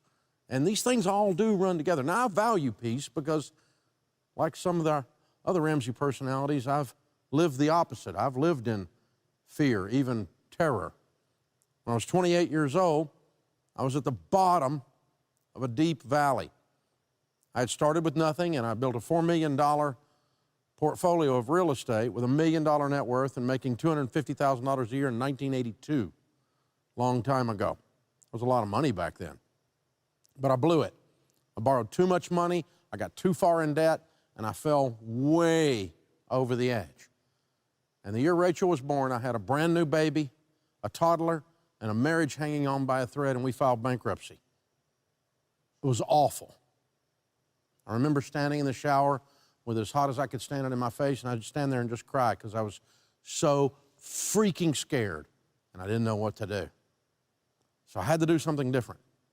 You know the old saying, if you keep doing what you've been doing, you're going to keep getting what you've been getting. And you know the other old saying, continuing to do the same thing over and over again and expecting a different result is the definition of insanity. We've heard these things, but when you're in a situation like that, you got to change. So I decided we're going to start doing something different. And you can do something different. Same is true for you. Take what you've learned tonight, use the tools we're going to show you, and start to win. Tonight's your night. Start right now. Every dollar premium that Jade and Rachel just talked about, where it connects to your bank, checks your transactions every day. It's the financial equivalent of weighing yourself every morning after you're working out, doing your run. You use that paycheck planning that comes with the every dollar premium to get your confidence to spend, get the stuff in the right part of the month where the thing actually freaking works. Get in one of our free one-on-one coaching sessions and daily group coaching from our team. And we put together a 90-day plan with every dollar. And it's going to guide you through every next right step with your money. We're going to hold your hand and show you how to do this. Every dollar premium is normally $79.99 a year, but tonight it's only $64.99. That's less than $6 a month, and we all know that's less than 1 cup of Starbucks, right? So to get this deal, click the link in the description or go to everydollar.com/start. Our second offer is Ramsey Plus. It's the whole enchilada. It's the second option tonight, all in one, and it gives you all the stuff I just talked about with Every Dollar Premium. Every Dollar Premium's there, plus a ton more. It includes Financial Peace University, which is our 9-lesson class that 10 million people in America have been through to learn how to get out of debt, get on a budget, agree on spending with their spouse, change their generosity, and become baby steps millionaires. There's courses in there in addition to Financial Peace University on anxiety with Dr. John Deloney. We've got parenting stuff in there, career stuff from Ramsey personality Ken Coleman, increasing your income, and all of the audiobooks from all of our Ramsey personalities bestsellers are in there, included for free. And you know, if you start listening to those audiobooks in your car on your way to work, your car turns into automobile university. You can get the equivalent of a university degree just listening to this kind of stuff in your car instead of listening to junk. We've also got Ramsey Smart Tax in there, which is our tax software. It's included free. So you can file your taxes free, and Ramsey Plus is normally $129 for all of that. Tonight, $99, which of course is less than $8 a month. To get that same deal, go to the same link in the description right now or go to everydollar.com/start. Either one of them will cause you to move forward, whether you just get the basic premium or whether you do the whole enchilada with Ramsey Plus. It's a no-brainer, guys. Now, it's time to quit saying one day. Start saying day one. Get on the same page with your spouse. Get control of your money. Be intentional. Start to think out 90 days. What's it going to be like when you get to spring break this year and you don't have any payments? Or you get to spring break and you're in control for the first time ever. This is crazy. We're going to be walking with you. And there's 1,100 folks on the Ramsey team right here in Nashville, and we're all thinking about you. We spend millions of dollars on this Every Dollar app, constantly upgrading it, iterating it, making it better. Same with Financial Peace University. We're there for you. We exist to help you change your whole future, to create transformation. So you can create your account right now by clicking the link in the description or visiting everydollar.com/start. Now, we got a plan we've been talking about with Dr. John Deloney. We hear Rachel. You've gotten, of course, George Camel. And I really want you to hear from one of my favorite speakers on the planet, our own Jade Warshaw. She's going to help you talk about someday in a whole different way. So, Jade, it's all yours. Wow, Dave, thank you so much. Hey, I'm glad you guys are here tonight on this live stream. You know, we've all seen those great action movies, right? That have those amazing car chase scenes. I'm thinking about Keanu Reeves, before The Matrix, George, all right? Speed, okay? I'm thinking about Uma Thurman in Kill Bill, or maybe Liam Neeson. Yes, a classic. Come on, the Taken movies, that is Liam Neeson in his prime. But the hero is always in a getaway car, right? He's like speeding to get away from these bad guys. And if it's a really good movie, that's not only himself to save, but he's got like women and children in the car that he needs to save as well. And inevitably, what does the hero face? There's always a barrier, right? There's always another car or something to jump over, separating the hero from where he needs to go. My favorite barrier, the chain link fence. Man, the chain link fence is always in the way. It's always closed tight with one of those padlocks on it. And of course, it's got the barbed wire on the top of the fence. And somehow it's on a bridge too, a bridge with water on every side and a very steep fall if the hero were to go off the bridge. And the hero believes if he can just bust through that fence, there's freedom on the other side, right? If he can just get past those bad guys chasing him, it'll no longer be a threat. So with sweat pouring down his face and his eyes narrowed, he's focused. He pushes the pedal to the metal, the car rams through the fence, and of course, that sets off a series of like random explosions in the background, ensuring that our bad guy is no longer a problem. And the hero busts through the fence, the gates burst wide open, and he drives off into the sunset. Wow, what a great scene. That's a great movie. Man, we love movies like that, don't we? We love when the hero is both brave and courageous. We love to see the hero win. But what if the scene were different? Let's take a moment and rewind back. Let's think for a moment. What if the hero approached the fence with his nemesis gaining on him, but instead of speeding the car up, he actually began to slow the car down? As a matter of fact, he comes to a complete stop when he gets to the fence. And then our hero gets out of the car and he kind of begins cautiously, walking around, seeing if there's a way to get around the fence. He tries the padlock. No, that won't work. And when he realizes there's no way to get around the fence or through the fence, he gets back into the car. And instead of gunning the engine forward, he puts the car in reverse. He doesn't believe that he has the ability to go through the fence or around the fence.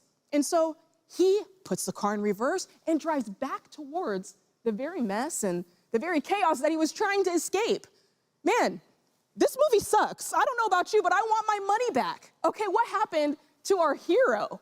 And yet, this is what so many of us do when it comes to our money journey. It's like we're all hype and no fight, right? We come to the beginning of the year and we're like, all right, I'm ready. This is my year. This is the year I'm getting out of debt. I'm getting on a budget. I'm getting everything on track. And we feel super optimistic until the moment that we face a barrier, right? We come against that fence, and the moment we hit it, we want to turn and go back the other way because we don't believe that we actually have what it takes to bust through that barrier. Now, Rachel and I, we just laid the plan out for you. We gave you the blueprint, but if there's anything I've learned, it's this. If behavior is your getaway car, belief is what's in the driver's seat, okay? Your belief is what drives your behavior. Depending on what you believe, you'll either ram through that fence, right? Or you'll put the car in reverse and go back the other way. Listen, this plan, the plan we laid out for you, that's not in your driver's seat. Dave Ramsey, he's not in your driver's seat. I'm certainly not in your driver's seat. Your belief is the only thing in your driver's seat. And I can tell you, you're always gonna encounter barriers, okay? On this financial journey, you're gonna hit mental blocks, okay? These obstacles, they are guaranteed. But you won't make progress, you won't ram that fence if you don't actually believe that it's possible for someone like you, okay? And I know some of you are like, okay, Jade, I'm getting it. That's me. Like, I'm the one who keeps getting caught up in the same cycle of fear and guilt and shame. And I'll be honest, yeah, Jade, it has caused me to retreat. But what am I supposed to do about that? Can you help me? How can I change that? Well, I've got two thoughts for you. And this is what's worked for me, okay? Number one, you've got to challenge those beliefs, okay? 2 Corinthians 10:5 tells us we have to take every thought captive and make it obedient to Christ. In other words, we've got to take our thoughts and make them obedient to what's true, okay? Maybe you're like, Jade, I don't read the Bible. I'm not a Christian person. That's okay. I'm happy you're here. But let's look at what Dr. John Deloney says. He says, we have to demand evidence of our thoughts. So much of what we believe is simply not true. And so this is the time that we've got to get serious about calling out those thoughts. Case in point, I'll be the first example. When I was a kid, a phrase that I heard over and over growing up was this: we ain't got no money. we ain't got no money for this. We ain't got no money for that. Was it true? Probably not. But it didn't matter because I believed it. And as an adult, I started kind of taking that on as my status in life. I ain't got no money, so that's the reason that I've got to borrow money. I ain't got no money, so that's the reason that there's limitations on my income. It just makes sense. And I ain't got no money, so a budget probably wouldn't help me. Maybe you've got that same I ain't got no money thought of your own. Maybe it's somebody like me just can't save money, or a budget could never help somebody in my situation, or whatever your exception to the rule may be. Listen, this is the time to get your mind right. Man, you gotta start challenging those thoughts. All right, Jade, I hear you guys. You're like, all right, Jade, I'm rocking with you. Like, I can see, I definitely have some money thoughts that could be better. I definitely have some of those screwed up thoughts as it relates to money. What can I do about it? What do I do next? All right, here's the next thing to do. You gotta flood your mind with truth, all right? Romans 12:2 tells us, be transformed by the renewing of your mind. Simply put, you gotta get new thoughts into your mind, okay? And at the end of the day, think about that old adage, right? Whatever you feed grows, and whatever you starve dies. So it's time to start starving those negative, untrue beliefs about money that haven't been serving you anyway, and start feeding yourself truth. And I can tell you this, when you get involved with Ramsey Solutions, man, you're really just getting involved with a community of truth tellers. We're gonna tell you the truth, all right, through FPU, through Ramsey Plus, certainly through Every Dollar, most definitely through The Ramsey Show. If you're not listening to that, you need to be. But this is you flooding your mind with truth. Now, when my husband Sam and I were getting out of our debt, we paid off $460,000 of debt, guys. That $500,000 almost of debt. And I can tell you this, I knew it was a financial journey, but I also knew it was a mindset and a belief journey. I had to get my mind right. So we were listening to The Ramsey Show every day, okay? I'm opening up that Every Dollar app every single day. And I was engaged with other things like Financial Peace University, even to the point that I even taught Financial Peace University with my husband. And by doing that, that's us submerging ourselves in daily truth to the point where those weak lies that we used to believe about money, man, they started to just sound ridiculous. They started to fall by the wayside, and we started to realize how much power we actually had. I was able to change my mind. I was able to change my beliefs. And you can too. Listen, I want you to look right here. I want you to know that you're more powerful than you could ever imagine, okay? You can accomplish more than you ever thought possible. And this year, it's hard pass on anything that tells you otherwise. Listen, 2024, this is your year. You're speeding towards a fence right now. Use this momentum. Use this feeling to bust through it. Now, are you gonna be that person who just lets that same old cycle of fear and guilt and shame turn you around? Or are you going to be the hero who busts through the barrier and breaks the cycle? Be the hero. Speaking of heroes, I'd love to bring back to the stage Dave Ramsey. Thanks, Jade. You're incredible. Wow. If you aren't fired up after that, something's wrong with you. Hard to light wet wood.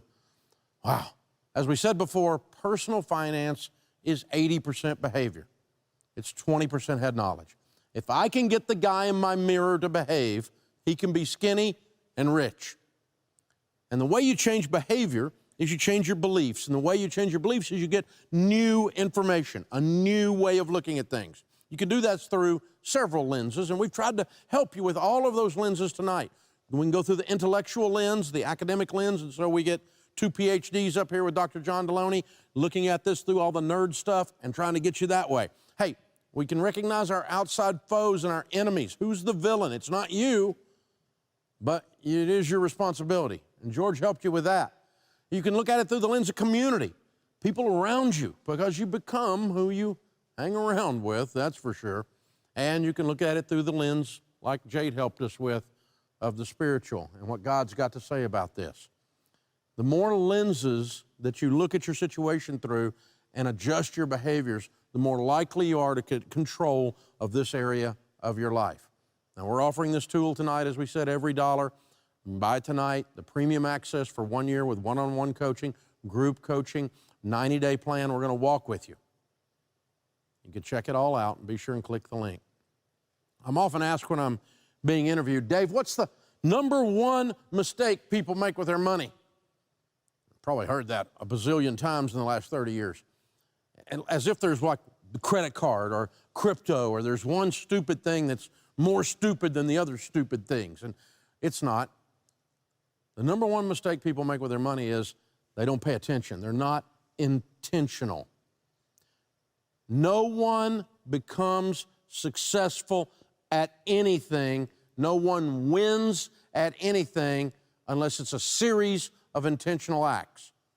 No one accidentally has a great marriage. No one accidentally has a great career. No one accidentally wins the World Series. No one accidentally wins. It's a series of intentional acts. Now, why would you take these intentional acts that are painful usually? Because there's a price to be paid to win. We know that. Why would we do that if we didn't think they were going to work? I mean, it'd be a psychological disorder if you were just doing it just for the pain, right? No, we do it because we believe they're going to work. When you believe they're going to work, that's called hope. And hope, when it's not there, man, it lets the air out of everything. Proverbs says, hope deferred makes the heart sick. Hopelessness makes the heart sick. And the proverb continues and says, but when desire comes, it is the tree of life. The great motivator Les Brown has always said, people change their lives when they finally get sick and tired of being sick and tired, and they have that moment where they say, that's it, I've had it. When you've had an I had it moment, you don't care what other people think, and you're going to change something. I hope tonight we can lead you to your I've had it moment, which is where hope is born. Because now things change when hope is born. Because hope is what we do at Ramsey. We know a lot about it. It's very real. We see it light up in people's eyes when they start to believe. And right after that's when they change their behaviors. And right after that is when we see them start to win. Thanks for joining us tonight. We love you, and we're cheering you on. 2024 is going to be awesome, baby.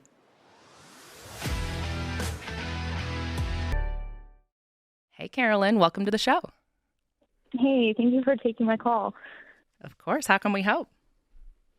Yeah, so my question has to do with rent versus buying, but it's a little bit more nuanced. So we're basically in a situation where we are already renting as cheaply as possible.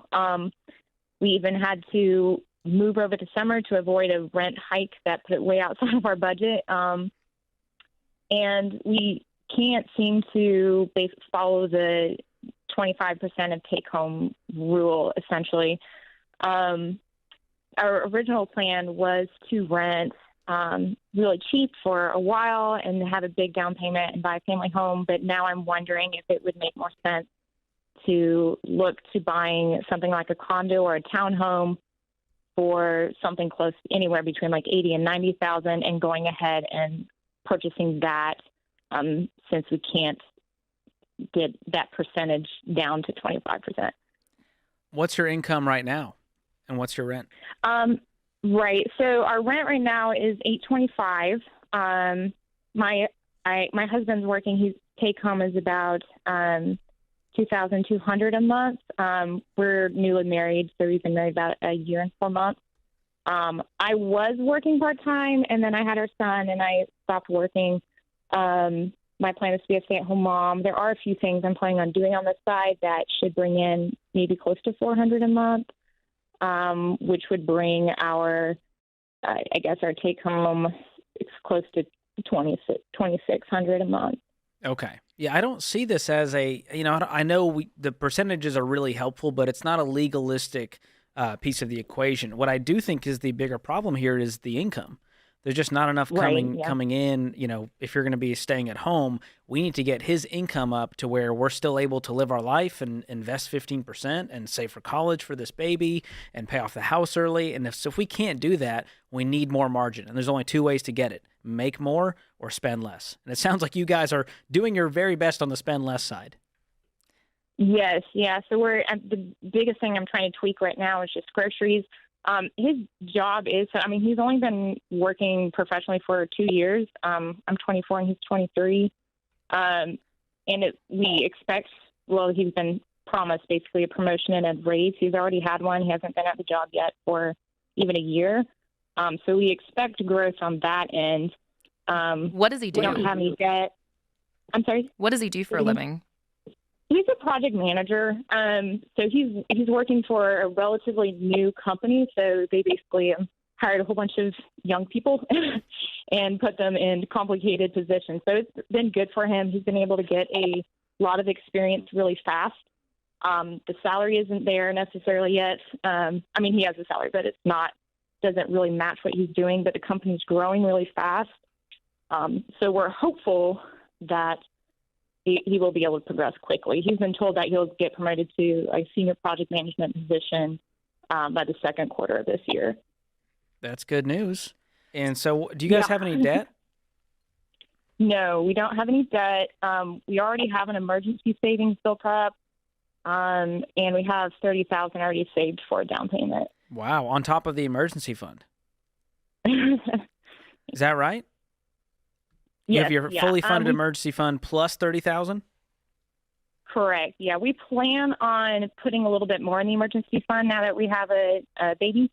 But how did you guys get to that amount? We saved.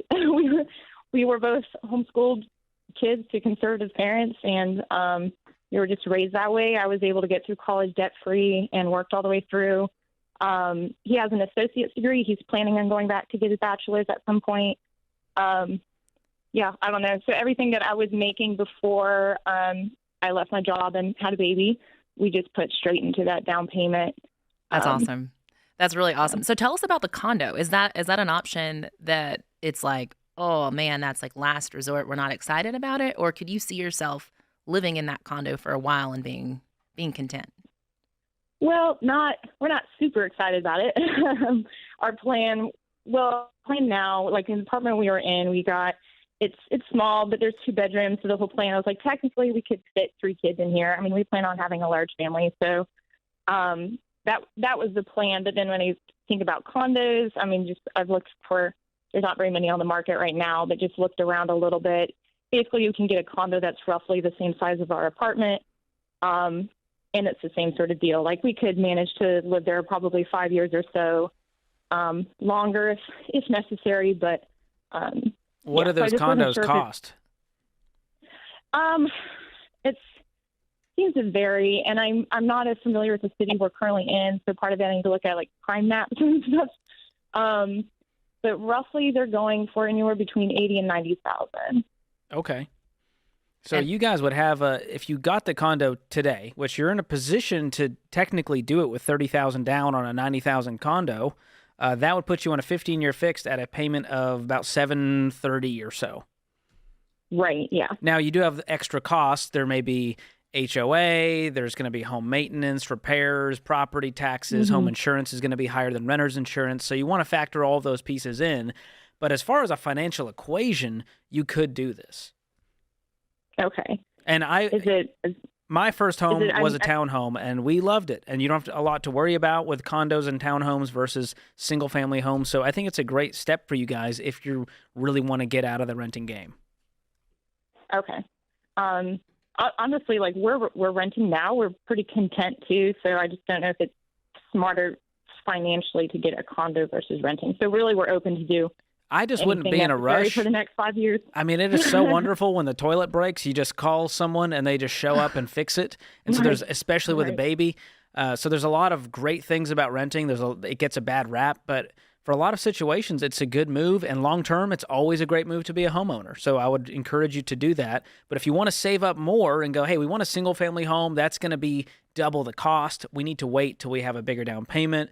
There's a lot of wisdom in that too. Well, you guys are good savers. Like you guys have saved quite a bit on a relatively small income in the grand scheme of things. So as your husband gets raises and you continue to be aggressive with your finances, in a year or two, the opportunity to get a single family home may be within reach while still keeping it under that 25%. Do you feel in your gut that you would rather wait it out, or do you kind of feel that rush to buy something? I definitely don't feel a rush to buy something. It's just, recently it's just struck us how frustrating it is to just throw rent money, out the window when we could be putting it towards something like a condo, and then have that to sell in 5-ish years to put towards a single family home. So, yeah, I can really just see it going either way. So it's nuanced, and we haven't just been sure what to do with that. I would just set a goal and say, hey, a year from now, we want to be in a position to buy. Here's what we're kind of looking at, and just be about that savings goal. Yep. And I think you're in a really great position. I love that this is something that could go either way, and you'd be comfortable in that position. You're set up with the down payment. If you want to do a condo, I think you wouldn't go wrong. But also, since you aren't in a hurry and you're content renting, if you're willing to wait it out, you might be able to get something that you're a little bit more excited about in a year. I think it's a hard one where it's really going to have to be some soul searching and what you want to do. 25. I have no debt at all. My net worth, I guess, with investments in cash sits around 133, depending on how the market is. And last year I took around 125,000 home. And I want to buy a watch, a luxury watch, a Tudor. It will range probably with tax around $5,000 to $6,000. I already have a Rolex, and so I guess my question is, with my finances, no debt, nothing, what is an appropriate amount of money to spend on a luxury watch? And if so, does this make sense for me as a want, not necessarily a need to spend, this amount of money on a watch? Yeah, I think just a couple tactical money questions. You have no debt? None. And you have savings, an emergency fund? Yep. Okay. Yeah. How much liquid cash do you have beyond your emergency fund? Beyond my emergency fund, probably 35. 35,000. And then I have obviously 401k, my Roth, and then all my your other investments standard and stuff. investment account. Yeah. What will this watch bring you? In your chest? If you have your fist on your chest, what will this watch bring you? I don't know. I kind of appreciate, I guess, the craftsmanship. It's a nice watch. It looks cool. It doesn't do anything different than my phone, flipping it over. Sure. It's more or less just kind of like a want. It's not like I'm buying it for some sort of, to commemorate something. I turned 26 this month. If you really want to call it, I'm buying it for something. I'm getting kicked off my parents' life insurance. That's what I'm buying it for. Right. It's yeah. I would guess this. So Rachel, tell me, Rachel is better at this than me. I have bought guitars that are really expensive that I've thought were going to fill a hole in my heart, and they didn't. I love them, and I told people no, they have a kind of tone, or I needed this guitar to make myself feel better. So there was that. I'll also tell you, just as a 25-year-old, and I'm in my 40s, the single greatest flex I've ever seen when it comes to watches was doing an event with Jocko Willink. And dude rolls up with a Timex. And we were talking about his watch, and the way he said it, and Jocko, from internet. Yeah, still remember. But the way he said it tells the same time that everybody else other watch tells. I just remember thinking you're the baddest dude I've ever met. Not to mention he's Jocko, but it was it's almost a flex not to have it kind of thing. Yeah. And I remember and I guess that would be my warning to you as a 25-year-old is if you want nice things and you got cash and you're whatever, you can afford it. Yes. Yeah, you can afford it. Fine. Mm-hmm. The thing is I think sometimes I remember being 25, I remember being 35 and thinking I needed a pair of jeans, I needed a car that said, I needed shoes that said X, Y, and Z. And now that I'm older and I've hired a bunch of people in my life and I'm meeting people all over the country, I was actually completely opposite wrong. The eyebrow gets raised when somebody walks into somewhere nice and they've got jeans on because you think, oh, that guy knows something I don't know. Or when they pull out their Timex and they're worth millions and millions of dollars, you end up going, that's kind of awesome, actually, right? And so, but I think cash to cash, you can afford it. It's a nice thing. Yeah, totally. And I think what John's saying, I think the sentiment of stuff is always just I think it's an awareness within you, Christian, and I do the same. I mean, I think there's just something to be said of when I want something, asking the questions, if nobody sees this, do I still want it? How much of my motivation is for other people? Question. Yeah. How much of it is for my own ego to feel something? And even from a joy perspective, Arthur Brooks talks about this, that we can do 5 things with money. We can give it, save it, buy our time back, buy experiences with people we love, and buy stuff. And the one thing that does not bring lasting joy is stuff.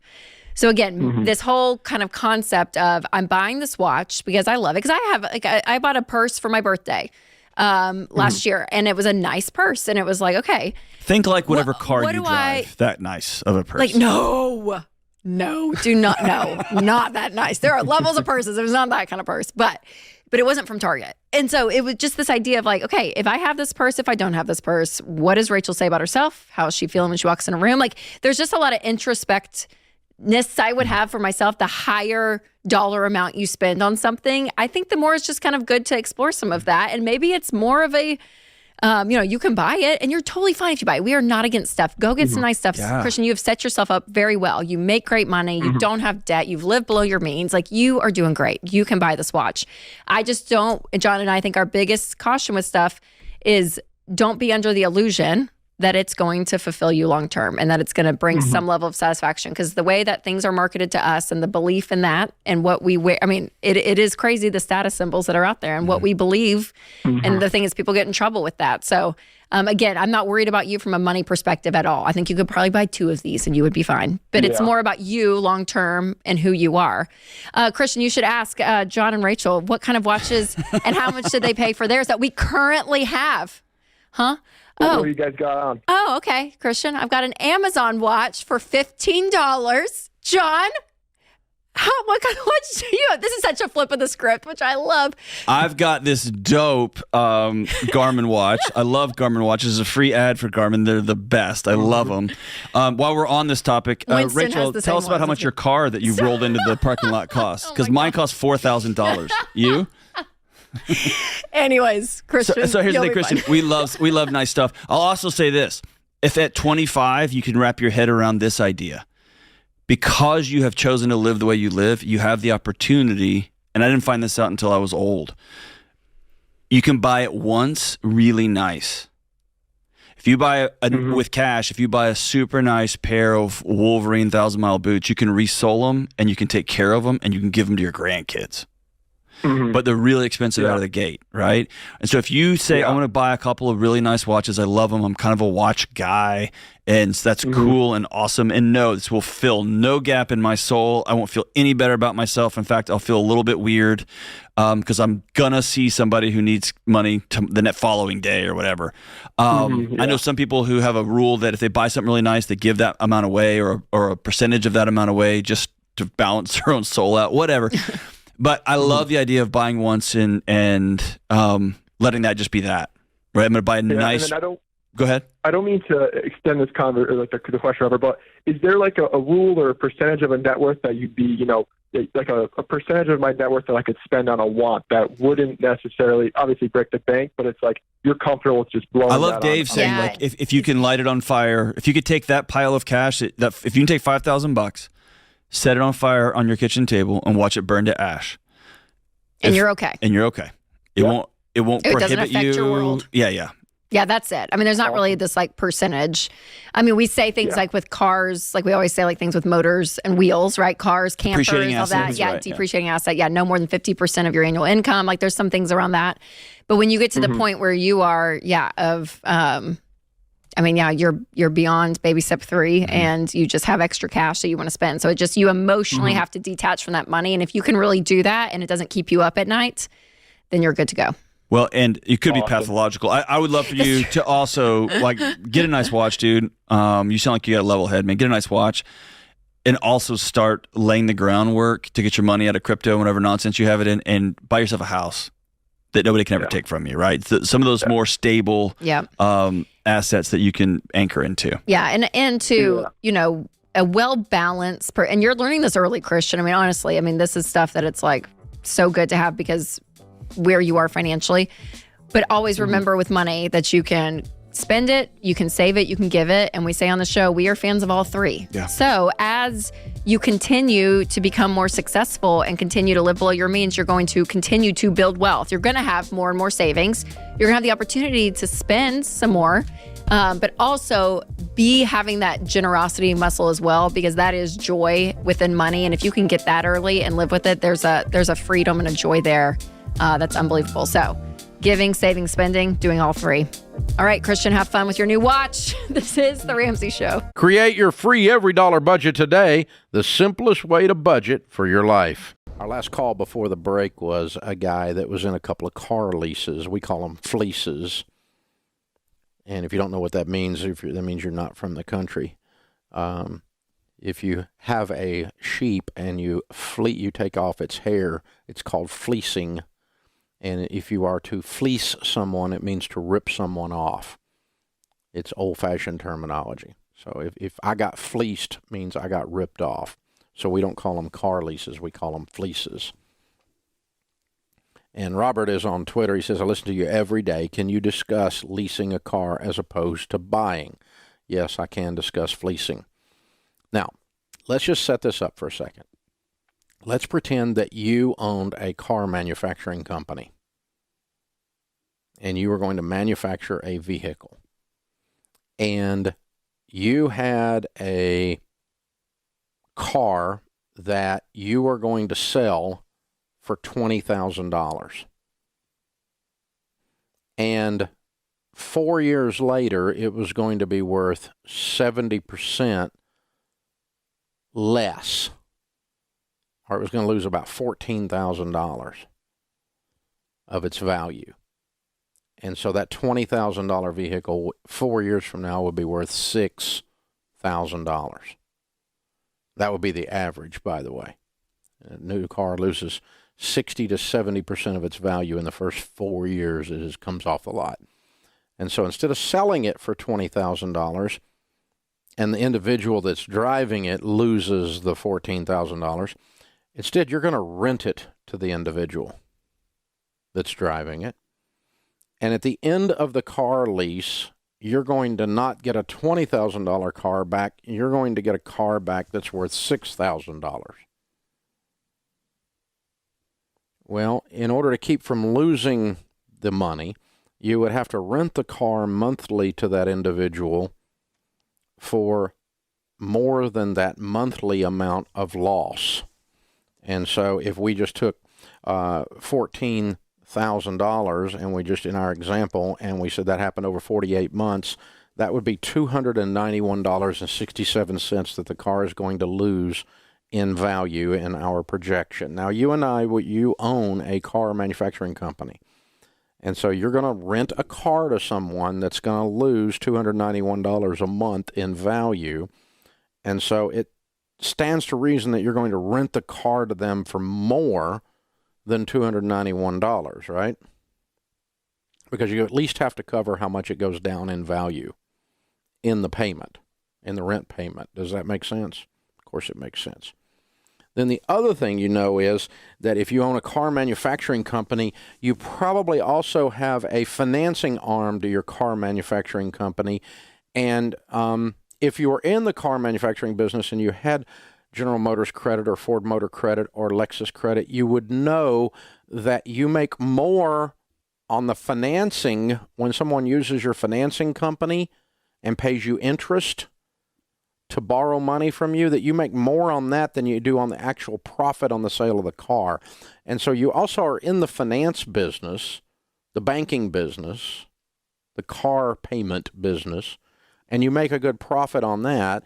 And so if you rent this car to someone, they're not going to be paying you interest, so you're going to lose out on the car payment business side of your equation.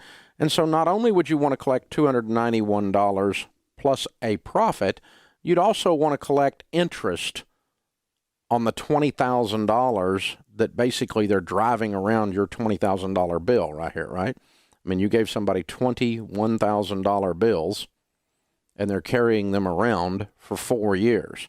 So you'd want to charge them interest on that, wouldn't you? And so you would take the drop in value monthly, you would take a interest rate, which in the leasing business is called cost of capital, an interest rate, and you would take a profit, and you would put all of those things into what is now a new payment, and then you can go rent a new car for a lease a new car. Rent. It is renting, isn't it? So when you rent a car, when you lease a car, you are paying the loss in value monthly, you're paying the profit, and you're paying an interest rate, the cost of capital. The only thing is the interest rate's not disclosed to you because this is not technically a loan, and so the Federal Trade Commission disclosure sheets that you get on a loan are not there because you're technically just renting. And so when you rent at Hertz, you don't have to get a disclosure on the cost of capital. And when you lease from Lexus or BMW, you don't have to get a cost of capital. So unless you're pretty good with a calculator, you really don't know what your cost of capital is. You don't know what interest rate you're paying. I'm pretty good with a calculator, though. And a lot of other people are, too, that have done research on this. And we're finding that the average car fleece out there is charging you an effective interest rate, a cost of capital, around 14%. So you're paying around 14% interest. Plus you're paying the loss in value, the depreciation, plus you're paying a profit. And if you go over on your miles, they're going to charge you more. And if there's more than normal wear and tear on the car, they're going to charge you more. Because if you bring me back a $6,000 car that's dinged up and got a bunch of miles, so it's really only worth $5,000, I'm going to charge you the other $1,000 if I'm the car manufacturer. Because my goal here is not to lose money. My goal is to make money. And so there's no possible mathematical way, unless the car manufacturer made a mistake, that leasing a car is cheaper than owning a car. By definition, it has to be more expensive, or you have a car manufacturer that's what's known as stupid. And let me tell you, those guys are a lot of things, but stupid is not on the list. Most car manufacturers these days make a really fine vehicle.